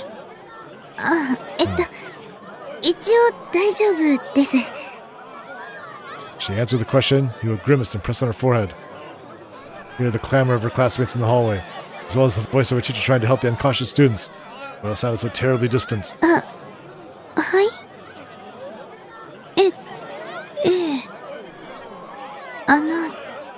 あなたは、はい。はい。そうですか。それで、Suddenly, Yua went pale. With a gulp, she covered her phone with her hand and brought her voice low. Her voice had very clearly been shaking. そんなわけないんです。 No. だって、本当は、 Upon saying that much, Yua's voice began to falter. She hung her head. 本当は、私、だったのに。 But the motion in the hallway intensified. Everyone was looking and pointing in the same direction, anxious expressions on their faces. The windows in the hallway rattled as if they were being hit by a fierce gale. はい。そうです。私の妹です。 What? はい。わかりました。 At last, Yua bowed her head, as the person she was speaking to was in front of her, and hung up the phone. Then she looked up and directed her gaze towards where everyone was pointing, beyond the window. 空が。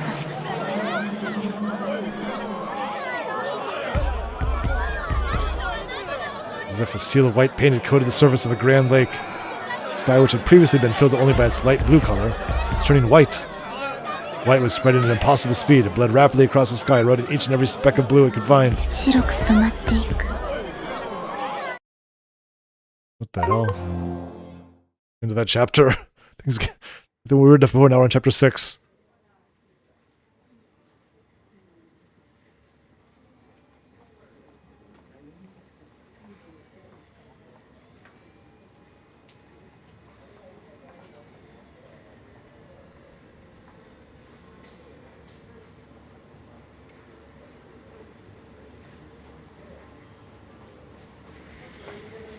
If it were a day like any other, getting released from a lengthy meeting should have been put Banyu Suji in a good mood. However, today was not a normal day. The detective removed himself from his peers, moved to the nearest window, and attempted irritably to call to his junior.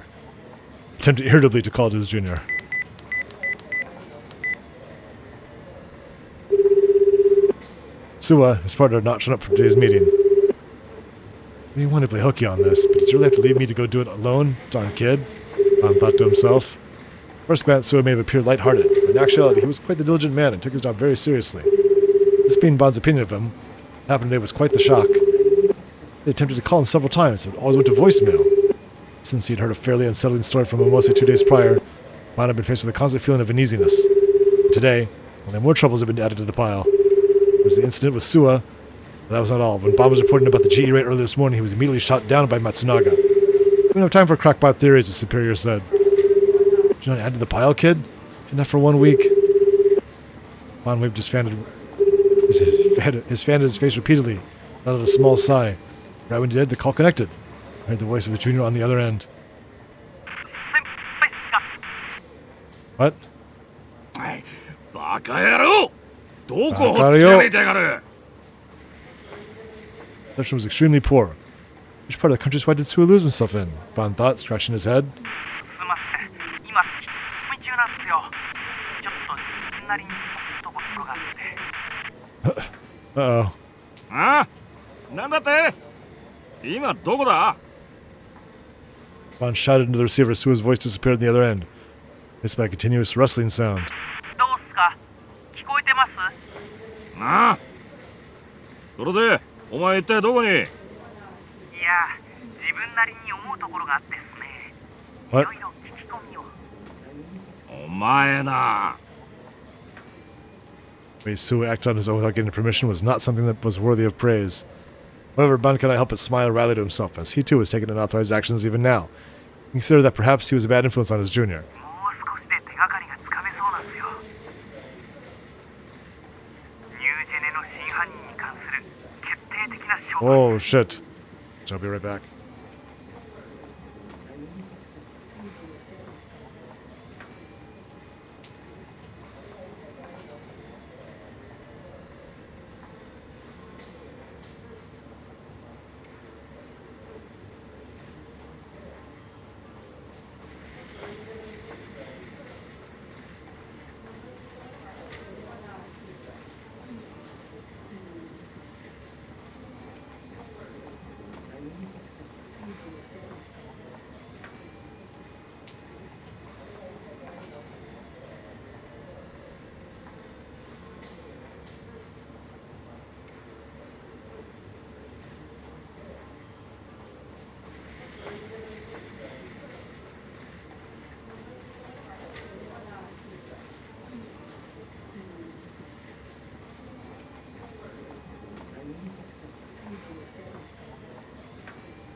Sorry about that. 真犯人？ Color in Ban's eyes shifted. 今はまだ内緒っす。自分の考えが間違ってるかもしれないんで。とにかく一度戻ってこい。わかったか？ Get your rear back here right now, mister. いや、自分もう少し調べてみるっすから。あ？おい、ちょっと待て。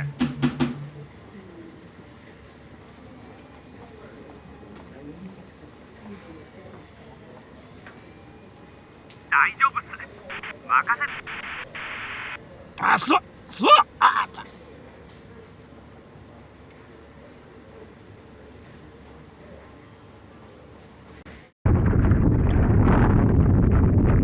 What?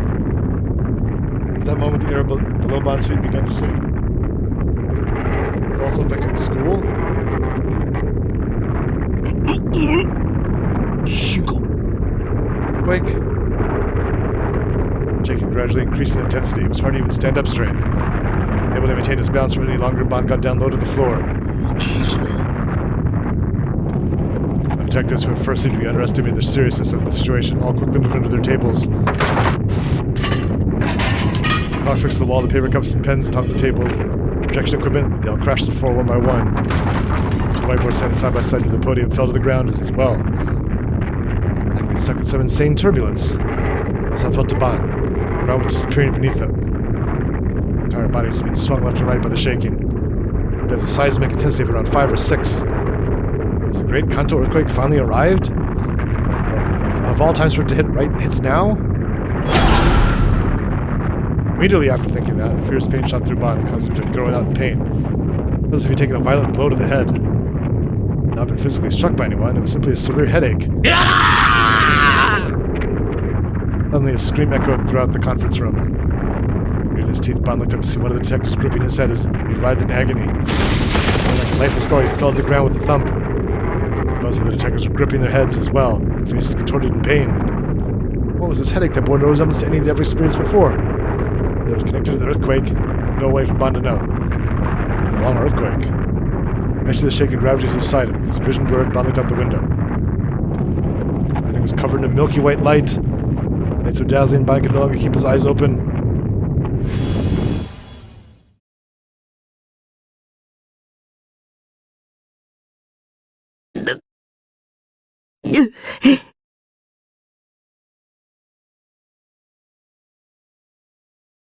Opened my eyes, I felt a sharp pain enough to crack my skull open.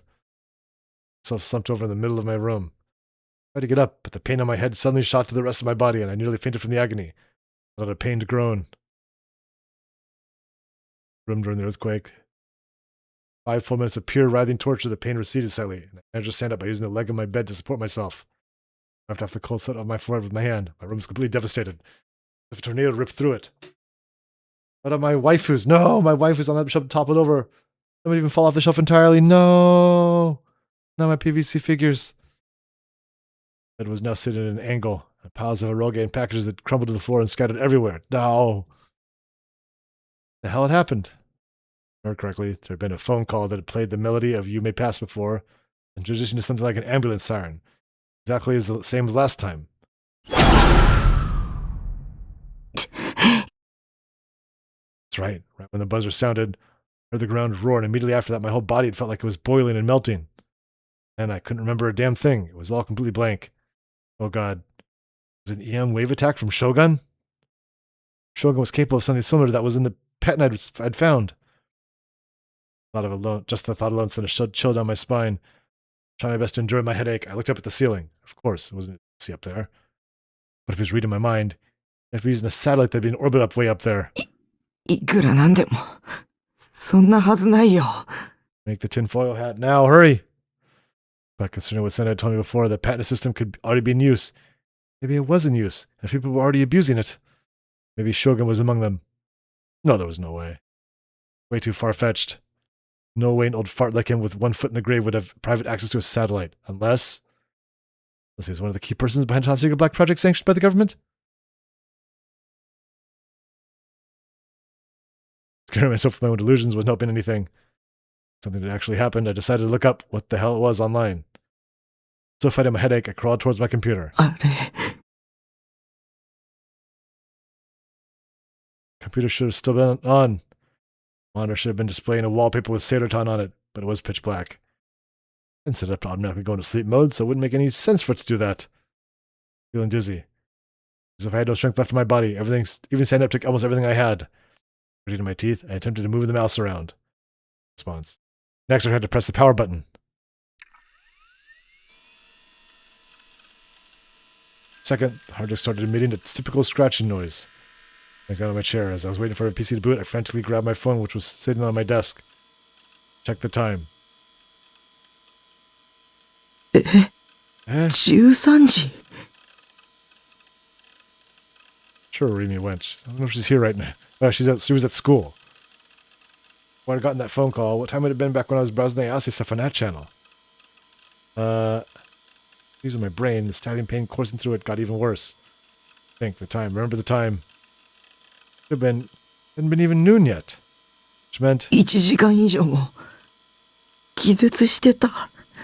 well, we had been sleepwalking and I'd ended up wandering off somewhere else for an hour. 僕は無遊病じゃない。 Shook my head violently, trying to stop thinking about things that would make me sink back into negative bullshit. I did so my vision wobbled from the pain so hammered in my head. It was like a lump of lead was sitting in the middle of my skull. I looked at my PC, I saw... No! Oi. No! The red screen of death! マジで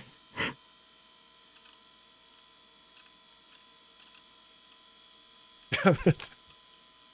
No way, the hard disk data was corrupted?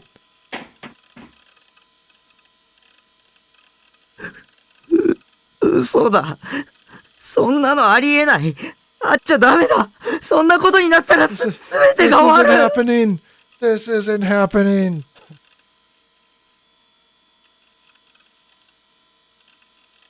It's all gone. I stored my giga-sized collection of R18 Moe pics. Oh, no! No! Not all my lolly porn's gone. God damn that earthquake. My eroge save data. No, it's all gone. My eroge save data. My bookmark books, which sites I browse daily. My minimum attendance chart. And the thing I treasure the most. ESO save. No, not my World of Warcraft save. You're telling me everything's gone? くそ。 Cusso! I want to grab restoration. I want to smash my keyboard in anger. I want to kick the wall with everything I had. If I did anything, though, I needed to check if I could restore it. My whole body was still heavy. It refused to go away, and all I could do was bite my lip and sink deeper into my chair. It was over. My life was over. Losing my ESO data meant I had no reason left to live. It didn't matter anymore. It all burned away. Just kill me. 待って、タッキー。 What? Dark smile on her face. Say it a ton. They call for me from atop my desk. 冷静になりなよ。円数みたいなオンラインのゲームって、セーブデータは全部サーバーに保存されてるんじゃない？ It's a good point. You can log in from anywhere. Why would I have thought that? Oh, how am I playing it also at the internet cafe? Like dumb. Server. You mean the dev server? だから、たとえタッキーの PC が壊れても、ナイトハルトッチのデータは消えてないはずっしょ？ I just need to, you know, my account, my password, my account name. Oh, you're right. Isn't confused. I've forgotten even the basics. Good. I found a ray of hope shining through the endless despair. However, R18 moe porn still gone. No can defend my 10 on my waifu. Got my treasured pics, yep, and MP3s, hadn't backed up though. Need to reformat the OS as quickly as possible. See with my own two eyes if my ESO data was safe. Though in order to do that, I think that was still torturing me, I had to stop.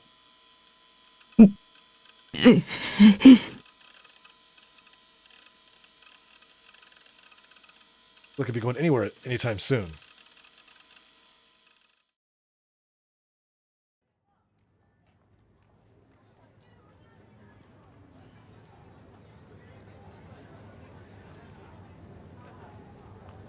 Rarely ever a moment in which the screens of Shibuya Station were not colored advertisements, video clips, music videos from the latest popular artists. Yet, currently, the screens that displayed a female anchor with a grave expression on her face. Oncoming, going special TV broadcast. Oh my god. Remember what the lady said earlier. I think the only thing that could possibly change the GE thing in Shibuya is if there was change to Earth strata. Now there's an earthquake.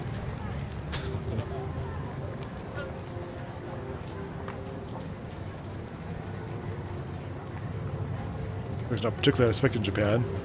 Tokyo metropolitan area had already fallen victim to several seismic intensity 5 earthquakes over the years.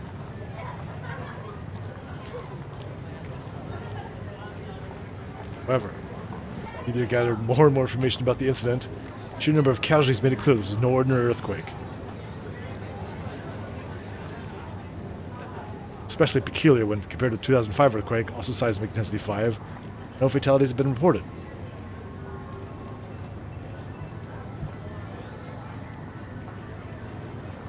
It was kind of like grabbing their heads, though. Or the epicenter was Shibuya. The city was already the center of attention in Japan due to the new-gen incidents. There had already been an earthquake in Shibuya approximately 3 months prior. Seismic intensity 3? 8 people died in a seismic intensity 3? 3's like nothing. 3 feels like a truck driving by, like a big truck going by outside. Shibuya is cursed.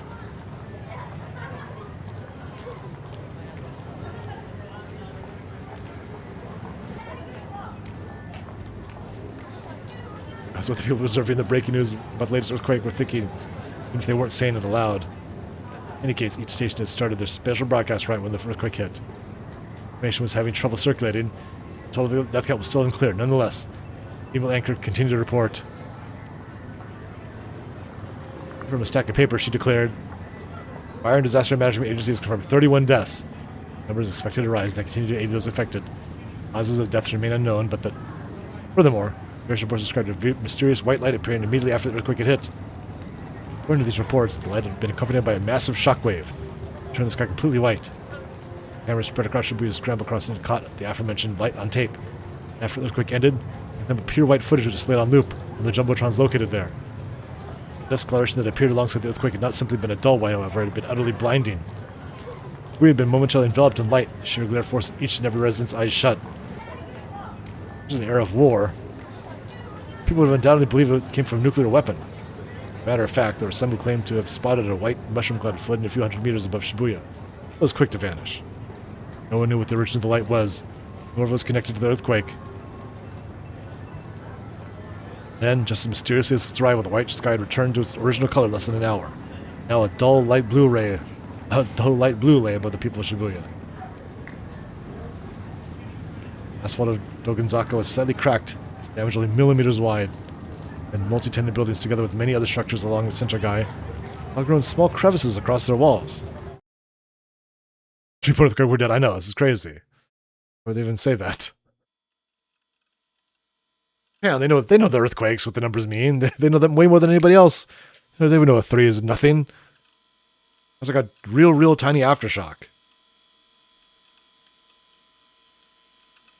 The only time I remember feeling level 3 or Richter 3 earthquakes was was like right after when I was in the big earthquake, whatever, and with the San Francisco earthquake, whatever, 1989. Then for like the few weeks afterwards, every time someone was shaking, you're like, oh shit, you know, because you're like so freaked out. Is it coming back again, you know? But then then after a few months that goes away too. While like every little shake, you're like, oh shit, oh god. That's when I felt level 3 earthquake, like, you know, factor through. What's the scale? What's the level? It's not called level 3 earthquake. What's it called? It's like the Richter scale 3. It's gotta be a quicker way to say it than that. Reforming away. I was taking 2 hours to finish. Headache hadn't gone away. I'd even lost consciousness a few times from the pain. Passed out my keyboard from exhaustion. Magnitude. There we go. Thank you. Couldn't remember that word. Today was the first time I literally passed out. Plus side, though, the pain was way more bearable now than it had been 2 hours ago. Wet my throat with some cola, then summoned all my energy, stood up. Fixed my broken bed and made it level again.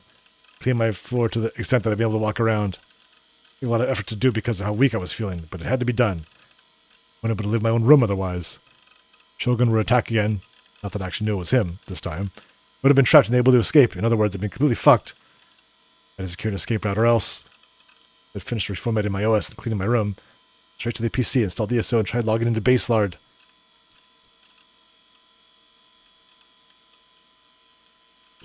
Yatta. He's okay. Yatta.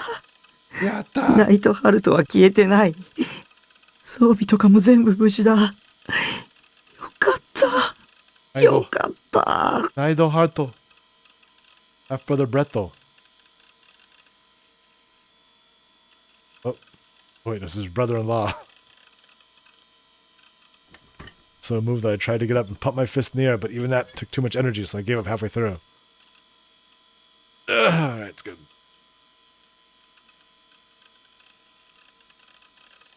We're happy to see my other self alive and well. But he was gone forever. Okay, time for the next step.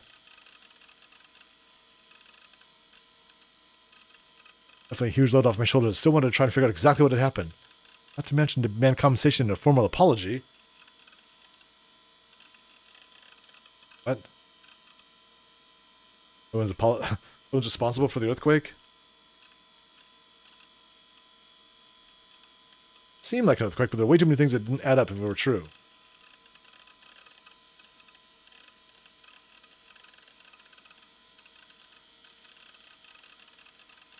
There. Grim inside Bayside, but he was nowhere to be found. Oh no.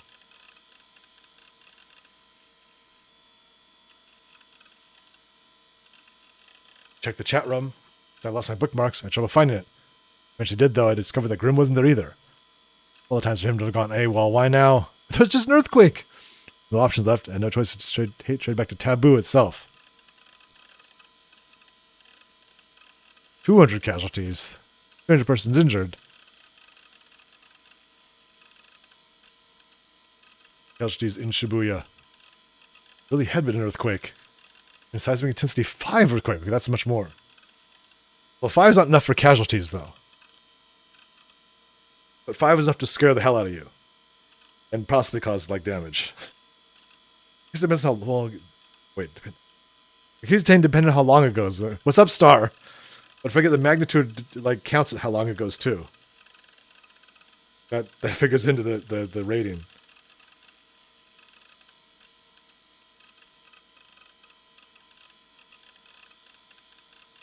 I think the one that was in Japan that caused, like, the Fukushima disaster or whatever, the tsunami and all that, I think it lasted for, like, minutes. Like, over 3 minutes.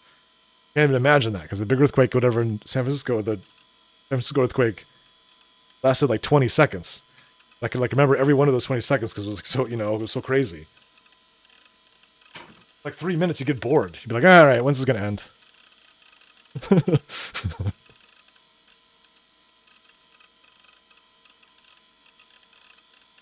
Also reports of Shibuya sky turning pure white for a short period of time, as well as a giant mushroom cloud, though no one knew if either of those were connected to the earthquake. Is the going the pure white, is that supposed to be the EM attack or something? Earthquake was also discussed in at channel with people twisting things like more Shibuya stuff or Shibuya is over or whatever else. Also a video uploaded on there showing footage of Scramble Crossing that had been taken from its various surveillance cameras. これ、地震だけじゃないよね。 Oh. It was about that white sky. That doesn't happen.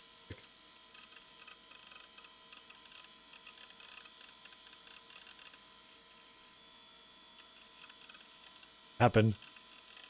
Terrible headache. It wasn't just your normal headache. Like my head was boiling. I mean, that's the EM attack. Give me 1 second here.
All right. Even now, almost 2 hours later, I was still experiencing throbbing pain and fatigue.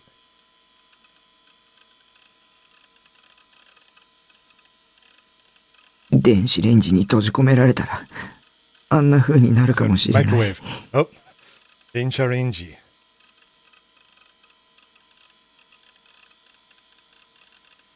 Thought about it that way. My delusion was that Shogun was going after me with EM wave attacks. Might have been so far-fetched.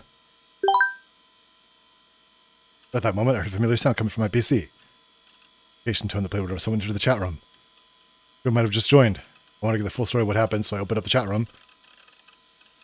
Shogun, no! God, no! And when I saw that name, a shriek escaped from my mouth. What was its timing? Did he actually read my mind after all? And I was using to hold the mouse was trembling. My entire body was frozen in fear, overrunning even my headache. Just looking at Shogun's name made me feel sick. I couldn't look away. I wanted to close the chat room, but I was in such a state of shock. My mind and body felt like they'd been ripped apart. I desperately to move the mouse. My body simply refused to listen to me. Chills the nape of my neck. Being watched. God's gaze. It wasn't God. Maybe it was Shogun's gaze being shot down from an orbiting satellite. Ugh, just leave me alone. I wanted to run away. But I run. It didn't matter where I went. When I went to the very edges of Japan, he'd still catch me. It's been a long time. That's the first thing Shogun said to me. Said it like he was just casually saying hello to a friend I'd seen in a while. And for a fact, I'd never ever considered this guy a friend. It sank into my lip as I stared at the words written across the monitor. However, instead of making me freeze out of fear, the message from Shogun instead sent me grabbing for my phone. Past 3 p.m. At this hour, the class was probably still in session. Surely my situation was hopeless. If Rumi was here. If Rumi was here, she could do something. So I wanted to believe. Went to my address book. It wasn't much of a book considering how empty it was. I called Rumi's phone number. 助けて、リミ。 This guy's in the chat room with me. Hurry!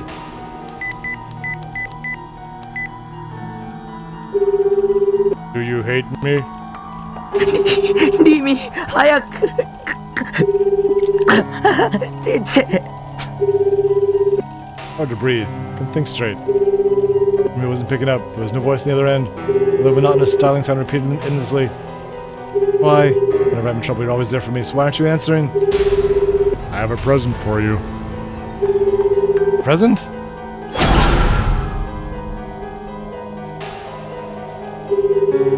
You're gonna send me some more disgusting shit? This time you're gonna blame me for it? You're gonna pin me as the new gen culprit? No, anything but that. It's not me. I'm not the culprit.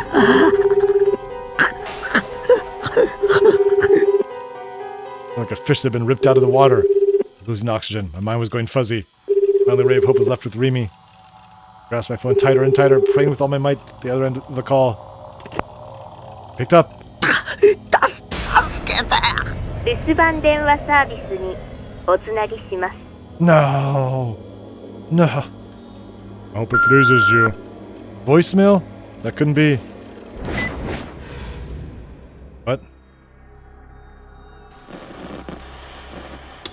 Courage, I hung up the phone, wrapped my arms around myself. Before I knew it, my body had started trembling. More afraid of Shogun than I thought I was. Why wouldn't I be? He's a homicidal maniac posing as a handicapped person. He already committed 5 unspeakable crimes. That was the next one in his sights. 助けてよ。 Last good day.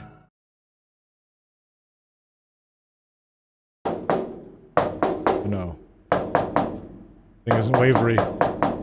Right then, as my prayers, I heard a faint knocking sound coming from the door. リミ。 It was Remy. Remy had actually come.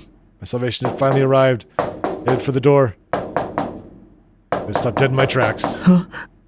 Why was she knocking so hard? リミ。 Called out to the other side of the door. Sound ceased. Silence. No answer. Please say something. Why aren't you saying anything? リミ。なんでしょう。答えてよ。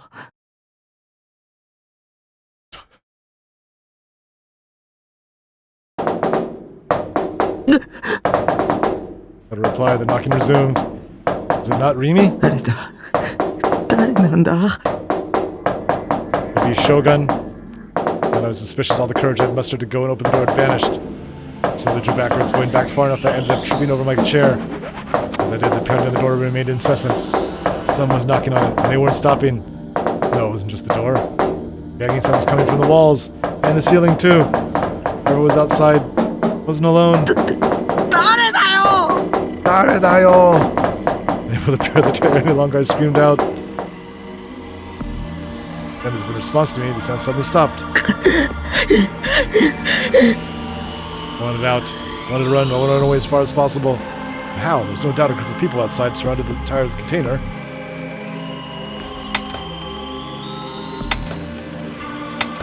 The sound began echoing again. This time it wasn't the sound of knocking. This time it was the horrifying sound of nails on a chalkboard. My skin crawl. Not being able to see the other party made it all the more terrifying. I knew it was Shogun had sent them. I had no idea what they looked like.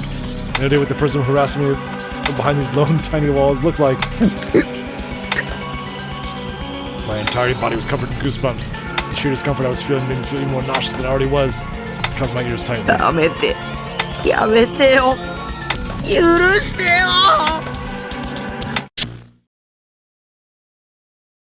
Just a delusion. Turned to my senses, I was still in front of the monitor. Shocked, I turned to the rest of the room. Still listened carefully. Didn't hear anything anymore. And just a delusion? More than 5 minutes I stayed hyper alert to everything that was happening outside the container, so frightened I couldn't even move. And there weren't any signs of anything suspicious. Opened the door and slightly peeked outside. No one there. Had it really been just a delusion? If it had been. I was still just as anxious. My heart was beating fast. Back at the monitor. Shogun had already left the chat room. All that remained were those 4 lines. I don't want to see any of it, so I hurriedly closed the chat room while Shogun wasn't in it. Body was still trembling. Shogun was trying to provoke me. Is it fun fucking with me like this? I've been chosen as the next victim, and this was a means to the end? The perfect person to pin his crimes on. 誰か助けて。助けてよ。 Started the post-awakening version Serotan. If I was clinging to my only refuge. 一人は怖いんだ。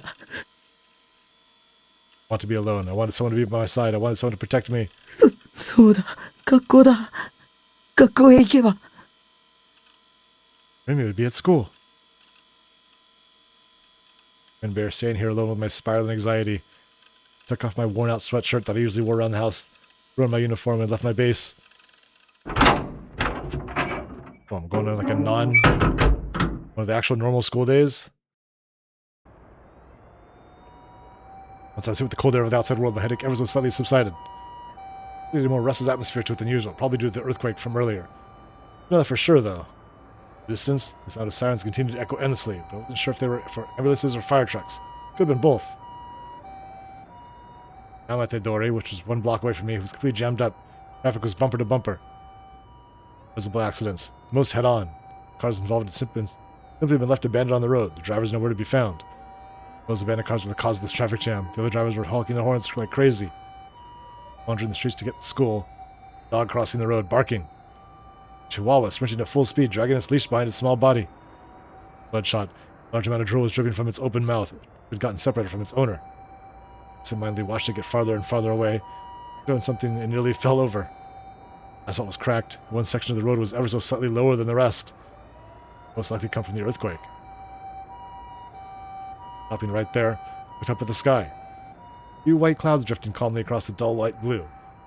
After the earthquake had hit, something similar to an aurora had formed in the sky and tainted it pure white. Traces of it had already disappeared.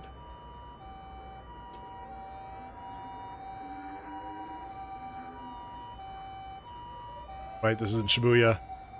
Falling down in the slightest. Just because of the earthquake. Because of the headache either. Just those, but a certain urge that was threatening to overtake me. For some reason, walking around like this made me feel like to kill someone. What the hell? I'm gonna die now. Time I got to school gate, the anxiety and sense of dread and feeling were increasing by the second. Oh god. The chills, my body wouldn't stop shivering, my headache was coming back. But closely I noticed a group of students formed around the third-year building. Looked for me within them. For some odd reason, everyone was looking towards the top of the building. Those who weren't soon followed suit. It was like a bunch of lemmings. Oh, Taku! It was you. Sumi-kun rushed over to me. Asked him where Rimi was. お前、今日学校来てたんだな。いや、そんなん今はどうでもいいから。Gravely serious, his face was pale. Seeing Sumi-kun like this was very unusual. What was going on? マジで。やばいよな。あれ。They're bad? What did that mean? What was bad? 病気だったんだろ。精神病のことがバレて余計におかしくなっちゃったらしいぜ。さっき飛べるとか言ってたぜ。やべえよ。やばすぎる。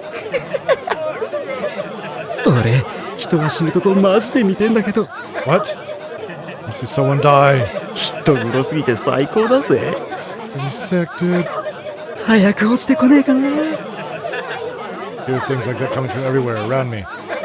Don't tell me. A bad feeling about this. Briefly following the gazes of the other students, I looked up at the school building.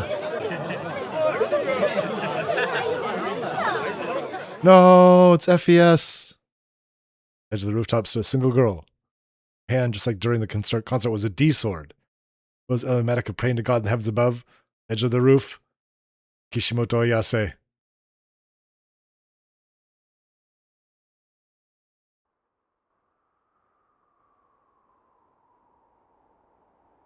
その体は写真の影に潜む。目には映らない存在。Oh no, was I the last guy she talked to? This isn't good. Kishimoto Ayase felt the wind blowing. Cold wind brought with it a faint hint of winter. Expression inundated with pain. Huge drops of sweat formed on her face as she faced the chilled gales. 離れようとも冷めぬ悪夢は。Suime Academy rooftop was enclosed by a 2-meter-high wire fence. Ayase was standing on the other side of it, occupying a space of only around 30 centimeters. 10 minutes had passed since she first started standing there. One more step, and she would fall from the roof of the 4-story school building. Many students were gathered below Ayase, watching her with bated breath. やがて剣となりて I'm a sword, or こ what? の身を切り裂くのだろう。 The police emergency service had already been contacted, yet to arrive, likely due to the earthquake that had only hit a few hours prior. Teachers were running around in a panic, scrambling to get gym mats ready in case of the worst possible outcome. 無関心という名の盾で戦火を免れる人々。 Yet Ayase stood completely still, unperturbed by the ruckus below. Rather, she had deliberately cut herself off from the rest of the world that lay beneath her. She gazed up to the sky. Ayase closed her eyes, pose emulative of that of a maiden praying to the heavens. Due to a good sense of balance, the wind did not manage to sway her slender body. In fact, made all the more impressive by her grasping a sword as long as she was tall. 神聖なる戦場の敵は、心の内の悪意なるもの。Sword, her D-sword, was blinking with a pale blue light. To synchronize with it, Ayase's labored breathing continued. Then she began to murmur once more. 悪意は、時として、意志を持ち、そして、 These are song lyrics. その姿を、表す。 Just as she unfolded through her murmurs and vanished into the wind, Ayase opened her eyes and gazed at the crimson sky spreading over the buildings of Shibuya. この世界は、悪意の妄想に満ち溢れている。みんな他人の不幸が大好き。目を閉じても、耳を塞いでも、ダメ。昔からずっと、私のそばを離れてくれないわ。She breathed the soliloquy into the air. Ayase pulled out her gigantic sword to her chest, gently embraced it with both arms. Curiously, the sharp sword did not leave a single injury on her. 帰りたかった。大いなる意志が住む。もう一つの世界に、そのために、心を切り刻んで、全部受け入れたわ。混沌の器としての、夢を。His face twisted in sorrow. Tears quietly spilled from her eyes. Droplets flowing voicelessly were all swiftly carried away by the wind. だけど、グラジオールの帯同が活発化している。もう、時間がないのに、見つからない。見つからないのよ。天国の扉も、賢者も、導き手も、七つの神罰も。Oh, Heaven's Gate. Don't listen to them. 黒騎士の伝説は、本当なの。歌はもうたくさん歌ったわ。それで足りないって言うなら、ね。大いなる意志よ。As they spread her arms out far and wide, trying to embrace the sky itself, show her presence to God on high. 私は、飛ぶわ。Oh no! The blue pulsations of her sword intensified. Ayase closed her eyes once more, and in that moment, a final tear dropped from the corner of her eye. お願い。この器は、差し出すから、魂を、連れて行って。Without a moment's hesitation, the girl, nothing there to support her, a step forward. 帰るべき場所へ。よろしくね。Been a long time. Thank you for what you do. Thank you so much, Evil Twin. Has been a while, dude. 43 months of subbing. That is huge, man. Thanks so much for the support, dude. Cheers. Seriously, man. I really, really appreciate it. Man. That has been a while. Felt the cold caress in her cheek. Her gaze fell to the earth. No, where are the gym mats? What is this weird door? Moving closer to Phil was a door, a gate. On the other side of it was the sky Ayase desired. Fell into it's like portal. Couldn't do anything but watch as it unfold. Spread her arms out, slowly stepped into the thin air as if taking a step down on a non-existent staircase. Things began to build among the spectators. The lesson did one gigantic roar. Nothing left to support Ayase like puppety strings had been cut, head first towards the ground. Everything could really be in slow motion. His body was going to crash to the ground. The set was incredibly slow. She was definitely falling. Was gonna die. Ayase was gonna die. Couldn't do anything to stop it. I could say someone fallen from that high. Nothing but concrete below her. Crush all her bones, rupture all her organs, and make her dark blood and gray matter split all over the ground, spurt out all over the ground. Only it was a flower bed or something. Well, there was something soft below her. It was maybe it could save her. Didn't want to see someone die. I went to close my eyes. For an ephemeral moment, I felt chills on the nape of my neck. I looked behind me, but not a soul was standing there. Everyone was either looking down, averting their eyes, or looking up at her. Whose eyes are those eyes? She didn't hit the portal, or this Sound shook the air. Sound of a person crashing down. First time I'd ever heard that sound. But it had a lot less impact than I was expecting. まさか。 Next to me stood Misumi-kun, his eyes wide as dinner plates. I expected his gaze to be tainted by dread, but the way he stared at the place Ayase had fallen once, one of surprise, not horror. It wasn't just Misumi-kun that was like that. All the spectators looked like they had no idea what was going on. They were all lost for words. 生きて。 What? Huh? He was alive? She hit a flower bed. Ayase wasn't getting up. I couldn't tell if her bones were crushed. I couldn't tell if her organs were ruptured. But her gray matter hadn't spurted everywhere, nor had her dark blood. Small, feeble groan escaped from Ayase's mouth. She was alive. She seemed to be unconscious. She wasn't moving, but she was alive. She was barely even injured. Only a small drop of blood on her forehead. She'd fallen from the rooftop. There she was, lying there almost completely unharmed, lying atop a flower bed. 花壇に。 Hadani. Was there always a flower bed there? No. Is that a delusion? I don't know what's going on anymore. Seems confusing. No, not these people. 予定と結果に大きな違いがあったようだが。我々は進化への第一歩を踏み出したんですよ。三桁もの死人が出るなど我々は聞いておらんぞ。 100 fatalities? 計画に不備があったのかね。いいえ、お二人にはぜひ人の進化の歴史というものを振り返ってみていただきたいものですね。進化には多少の犠牲はつきものという点については異論はない。死人のことなどどうでもいい。重要なのは予定と違うということだ。想定の範囲内ですよ。私の中ではね。ならばなぜ事前に我々へ連絡せんのだ。情報をコントロールするにはそれなりの下準備が必要なのだぞ。貴様の推挙のために人や金を犠牲にしてきたわけではない。それを忘れるな。ご安心を。先ほど申しました通り、全ては想定の範囲内。いずれ近いうちに選挙での票集めに苦労することも、強引な勧誘活動を告発される恐れもなくなるでしょう。我々が日本、いや我々世界を変える日もじきに。いや、世界。口を慎め。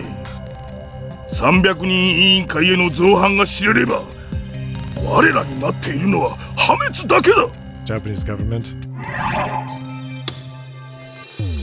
Oh. Secret organization shrouded in mystery. The New World Order. 君の役目は計画通りに事を進めることであって、それ以上でも以下でもない。調整は我々がやる。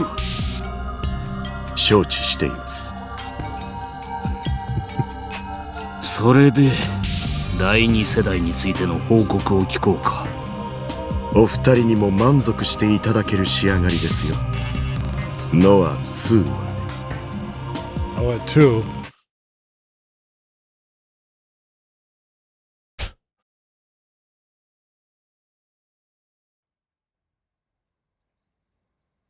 Bolted away from the school as fast as I could. I ran all the way to the park. When I felt like I was about to suffocate, did I stop? Lungs were in dire need of oxygen. I gasped for breath and took a quick look around the park. There was no one around. No one I was afraid of, or neither the Shogun nor Yor anywhere to be seen. Relieved, I tried to catch my breath. It was almost evening. The sky's blue was turning orange with twilight. Compared to the insanity at school that had felt so unreal, this park was completely quiet, just as it always was. Except from before it ended as a failed suicide attempt. Ayase had taken away in an ambulance. I had no way of knowing what happened after that. After going through all that, I gave up on searching for Rimi and came here to the park instead.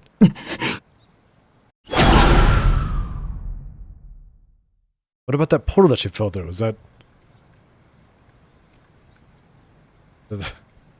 She goes somewhere else and then there was... I don't really understand that.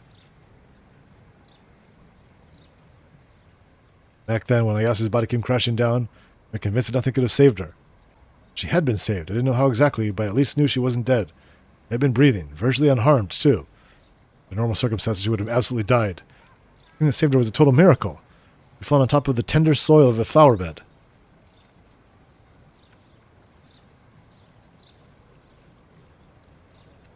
I think that was physically impossible. It was physically impossible for Ayase to have fallen out of top of a flower bed, because there hadn't been a flower bed there.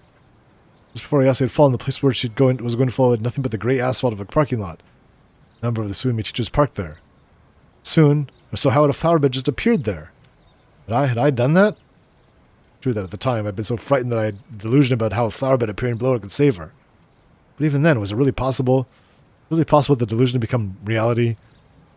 Okay, let's consider it. First, I had a feeling that I might or might not have special powers. Second, there was the time Ayase had split in two. Now I just experienced something less similar to that. So creating a flower bed in an instant, how could I have achieved something that extraordinary? I didn't even have a D-sword. On top of that, the flower bed had continued to exist even after Ayase had crashed onto it. When the teachers had rushed to check on her in the flower bed, the footprints had been visible. Flowers blooming there, which appeared to be the same as the ones in the courtyard, had been trampled over by the emergency services. When I looked, a number of flowers had either been flattened or had their stems completely bent. The flower bed might have still been there, in that state. A delusion had become a reality, and it stayed that way. And disappeared afterwards, which made it different from Ayase's other self. Everyone had accepted the idea that the flower bed being there was only natural. No one even questioned it. Had I seriously done all that? Oi! Sharp voice called from me from behind. Before I even got the chance to turn around, a hand grabbed me by the collar. No chance to resist. I was shoved violently against the playground equipment. Groaned in pain as my back hit the equipment hard.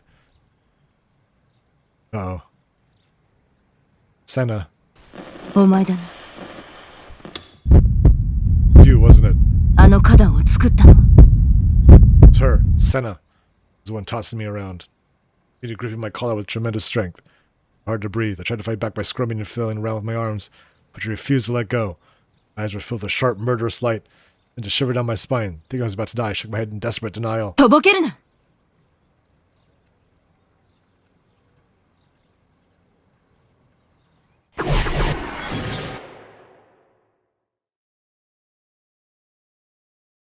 But now it's all wavery again. Like the old friendly delusions.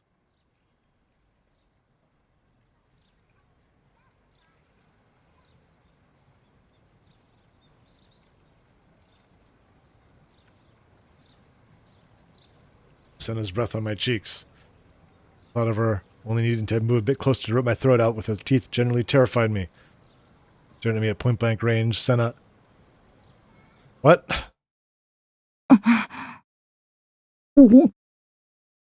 Felt something soft pressing against my lips. No idea what was going on. All I knew was that I couldn't breathe. I was getting really dizzy. I tried to push myself away from it, but Senna was still grabbing me by the chest, so I couldn't move. It began wriggling lustfully against my lips. It penetrated my mouth, was twisting roughly around my tongue, slid across my gums, and violated me orally. She violated me orally. I didn't know what was going on. All I knew was for some reason it felt really good. I still was having trouble breathing. About to pass out, or I would have the wriggling object left my mouth.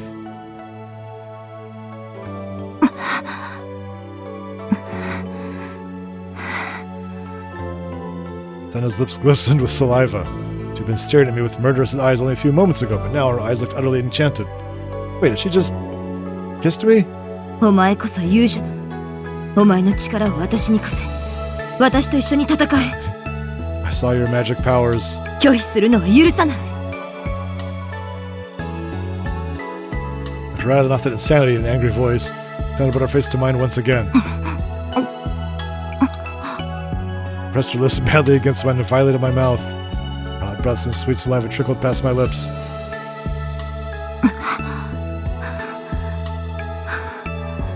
私は勇者に純潔を捧げるために生まれてきた巫女だ。In a state of pure ecstasy, she rattled off line after line that made me think, what eroge is this? お前がいないとこの戦いには勝てない。さあ、血の契約を交わそう。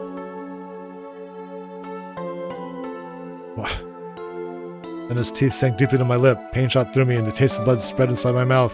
お前が欲しい。you have any idea how to ask someone something? Even if she did, everything she said was completely absurd. But the sensation of basically getting reverse raped. Well, to be blunt, I was hard as a rock. I could get into this kind of roleplay. No! おい、無視するな。 Shot back to my senses. Senna was still grabbing me by the chest, and she still had me pinned to the playground equipment. Her face was still really, really close. Our eyes met, and her face went hot. その力のことを誰に教わったんだって聞いているんだ。 I don't remember her asking anything like that. Maybe that scenario from earlier was just a delusion I'd used to escape reality. Maybe. Despite me still trying to wrap my head around the situation, then I didn't seem to care. She started shaking me violently. 誰からだ？答えろ。転生振興会とは関係あるのか、ないのか。 What? Some kind of cult in Japan? It's a fictional newfound religion, but there's some religion in Japan that has some name similar to that, though. What it's based on.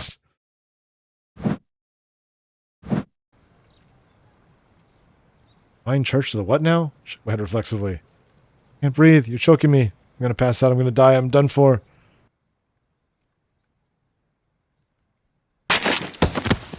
Before I lost consciousness, Senna suddenly let go of me, and I collapsed to the ground. Kept on coughing, struggling desperately to get oxygen in my lungs. Senna my enemy after all? Was she another one of Shogun's underlings? If she was, then I had to run away. 関係ないならいい。悪かった。 Noticing my confusion, Senna clicked her tongue lightly, then let out a sigh. And without saying another word, she went to leave. Guess she wasn't going to hurt me. Then, mustering up all my courage, I called after her. Expected her to ignore me, but instead she stopped and turned around. Expression remained stern, but she still looked like she was willing to listen to what I had to say. 力って、何なの？ You're talking about powers.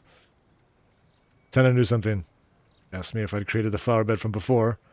Everyone but me had recognized the flower bed as something that had always been there, but that didn't seem to apply to Senna. さっきの花壇、どうなって。お前が妄想したんだろ。 A delusion? I had, but... 妄想は、現実にすることが可能だ。本当じゃないものが景色に紛れ込む。つまり、エラーを現実として認識させる。でも、視界に映すだけじゃ、それって、幻でしかないよ。Illusions were nothing more than that, illusions. Fake stuff you perceived as real. That flower bed had just been an illusion, then Ayase shouldn't have survived. The only way Ayase would have been saved was if the flower bed hadn't been an illusion, but entirely real. 世界の仕組みは、3つの数字で全て説明できる。0と1、そしてマイナス1。What? What? ディソードは、そのマイナス1を生み出すためのショートカットになる。This sword is -1. だがお前は、ディソードなしでそれをやった。Got -1 on my own? There she goes again, more incomprehensible garbage. Wait, but I realized what Senna's telling me wasn't just some schizo shit she came up with. VR technology patent did exist after all. That at least wasn't BS. Senna definitely knew things that I didn't. いいか。これ以上、エラーを作るな。それがお前のためだ。それと、他にもエラーを見たら教えろ。Let me get in a word in. Senna blasted me with thing after thing, most of which sounded like threats. And when she was finally done, she turned her back to me. 目に見えるものだけを信じられることが、どんなに幸せか。After spitting out one last murmur, this time Senna finally left the park.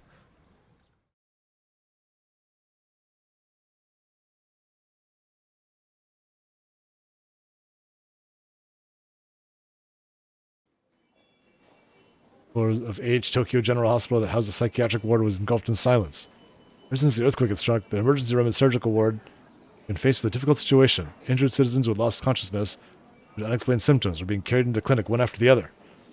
The psychiatric ward, meanwhile, was not nearly as involved with the relief efforts, nor were the outpatient facilities, allowing the latter department to conclude its operations even earlier than usual. Over the last few days, patients suffering from PTSD had been pouring in, but at least for today, the psychiatric ward had finished all the outpatients' appointments. The nurse there, Hazuki Shino, realized that she'd been working nonstop ever since her shift, began the night before. She had hardly ever taken a break. It's obviously left her feeling quite exhausted and, of course, hungry. Psychiatric ward had recently lost one of its doctors in the New Gen incidents. The person who replaced him had yet to arrive, leaving them constantly understaffed. However, despite the shortage, all that remained for today's work were some minor chores that Hazuki could pass off to the next nurse, allowing her to take some time off.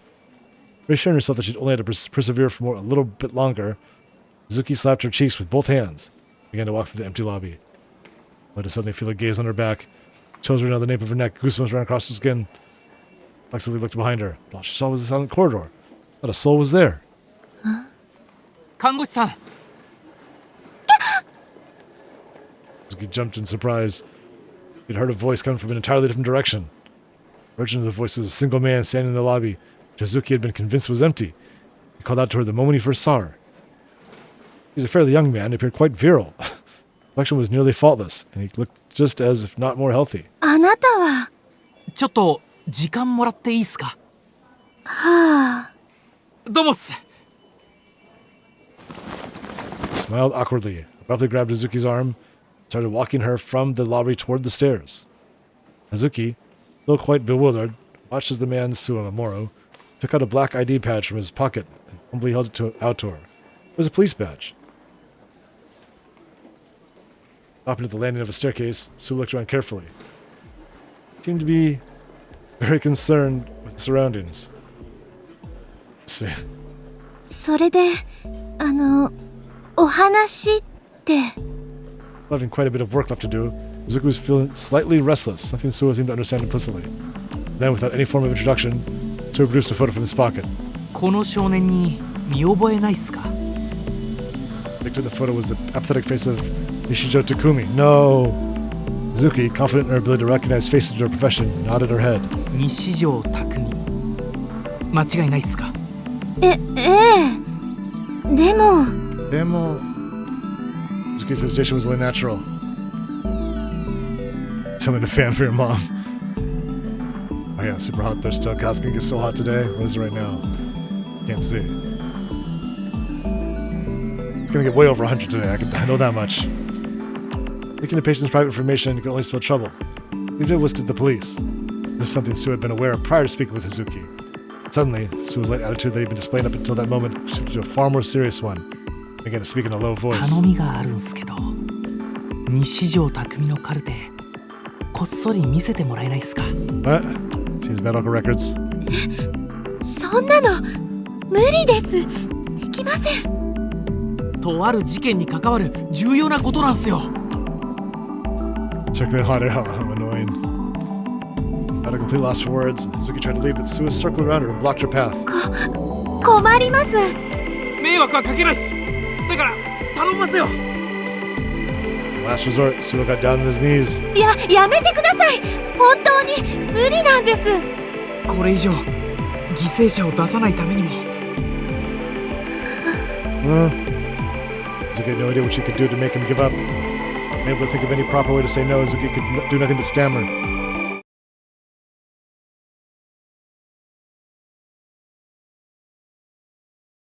Medical records. In the law. In a bit of a daze after Senna left, but I quickly shook myself out of it and dashed all the way back to my base. Luckily, I hadn't been confronted by Shogun or Yua on the way. And I'd come back home without finding Rimi.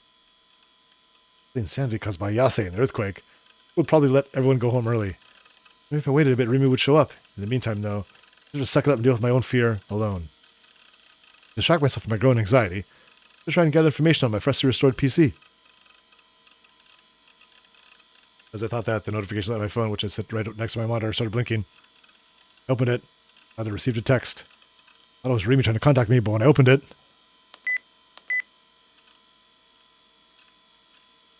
That, Onanami. Some crazy happens goes a suicide attempt. Where are you? Don't give me a bad headache, too, after the earthquake. I've enjoyed being part of the spectators, huh? Not fucked up at all. Naturally, I didn't send a reply. Online for information on Ayase. 9 times his official homepage was still shut down. Still down. And none of the newspapers reported on her either.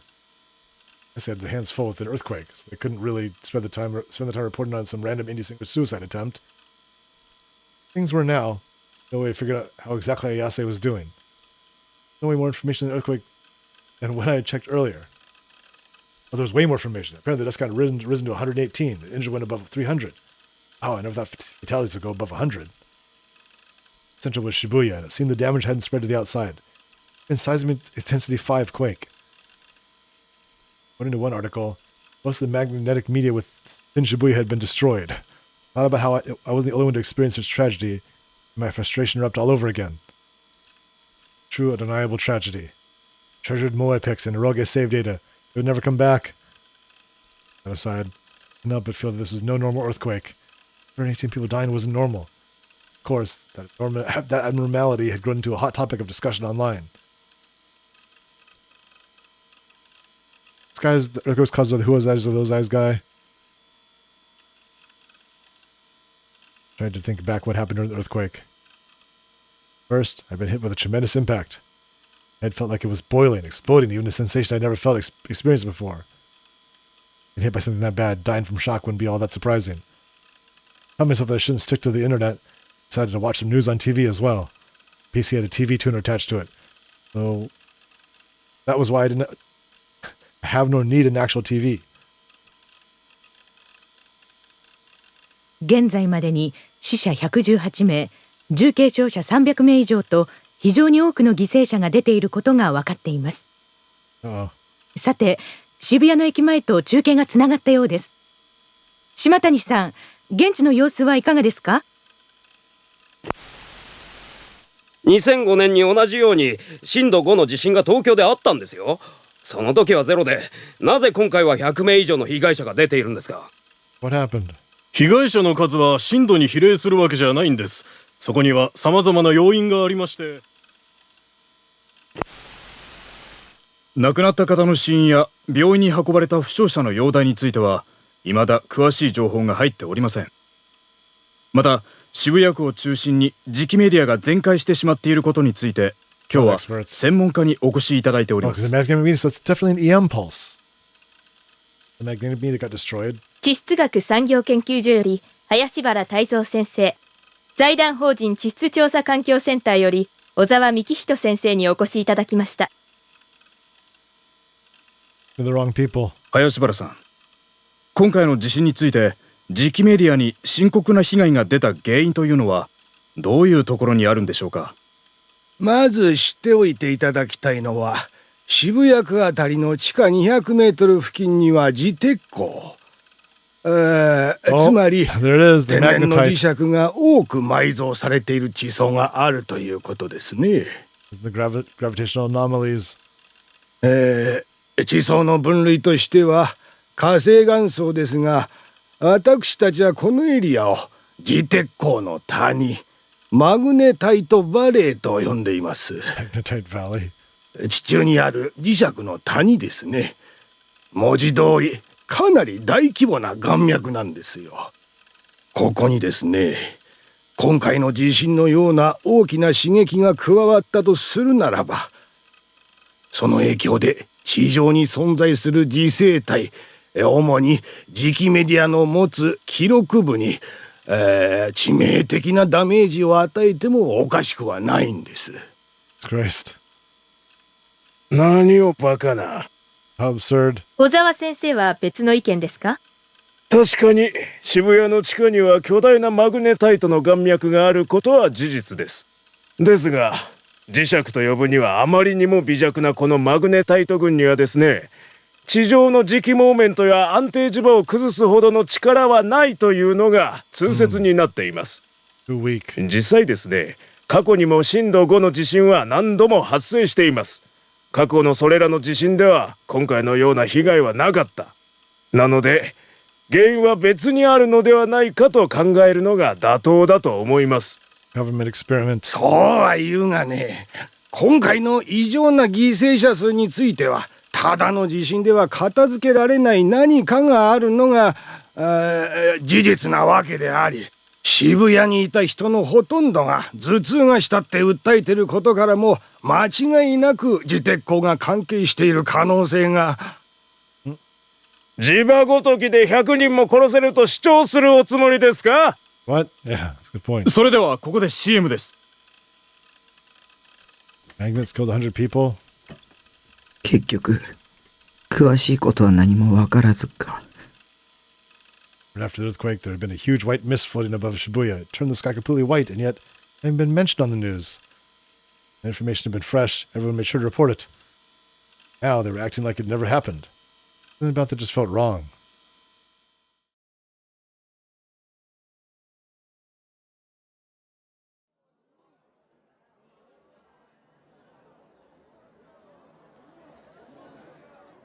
Can't figure out if this is Takumi or not. The off-hours entrance to aged Choku General Hospital featured an area where ambulances could pull up alongside the building in order to deliver emergency patients. The ambulances were currently parked there, and paramedics were carrying those injured from the earthquake into the hospital. So is this something else separate? Must be, yeah. All right, let's pause it here for a second. I'll come back the next time. It's hard to find good places where it kind of switches like between characters. You can like, you know, it's a good place to stop, sort of, if you have to. All right. So I don't know how far. I mean, chapter 6. How many chapters are in this game? I don't know. We'll look that up. I might be into the end of the game. I have no idea. Probably not. I think the game takes like over 20 or 30 hours or so. Wait, that's to get every ending. Now, who knows? We'll figure it out. Thanks for hanging around, everyone. I had a lot of fun. Game is insane. Don't know what to say about it. Very, very crazy. But I definitely have to see what happens at the end. I mean, God. The plot is so completely insane. I'll be back tomorrow at 4 p.m. Pacific time for, let's see. For 4 p.m. Pacific time, 7 p.m. Eastern time for some more wrestling. We have more Joshi wrestling. I'm not sure we're going to watch yet. I don't quite figure that out yet. I mean, there is stuff to check out, but man, there's no Stardom, and we really we have a lot of stuff to like figure out to what we mean. God, what is there? There was what was that one that we were thinking about watching? We didn't get to it last time. Oh yeah, the JTO one, the big JTO show from Cork and All. I guess I have to watch that with the crappy single camera version, but it is a huge show with over 1,000 people on it. Thanks for hanging out, everyone. Thanks, Pink Spike. Thanks, Wallace. Thanks, Monkey Punk. All right, let's find someone to raid. Out of Steam. Okay, here we go.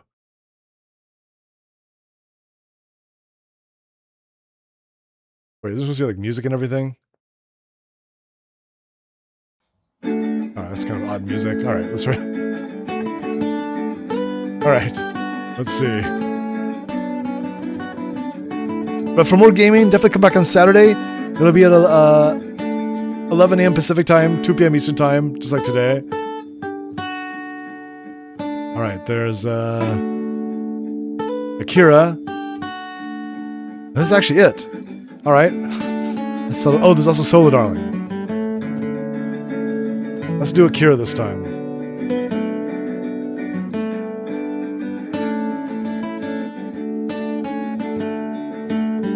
Thanks, Andy.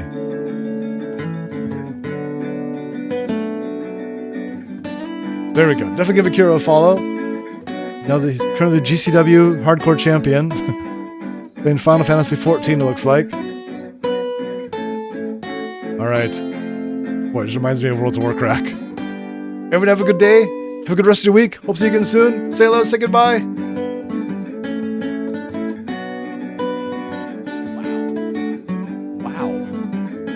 So I'm your favorite streamer, but I'm not. I'm high on the friends list. Damn, this parasocial relationship sucks. You want me to be parasocial? I mean, choto kudasai. The extend fate in the locks. No. DJ Antsy rating with 22 viewers. What's up, my dude? How's it going? Thank you, DJ Antsy. We're doing extreme content.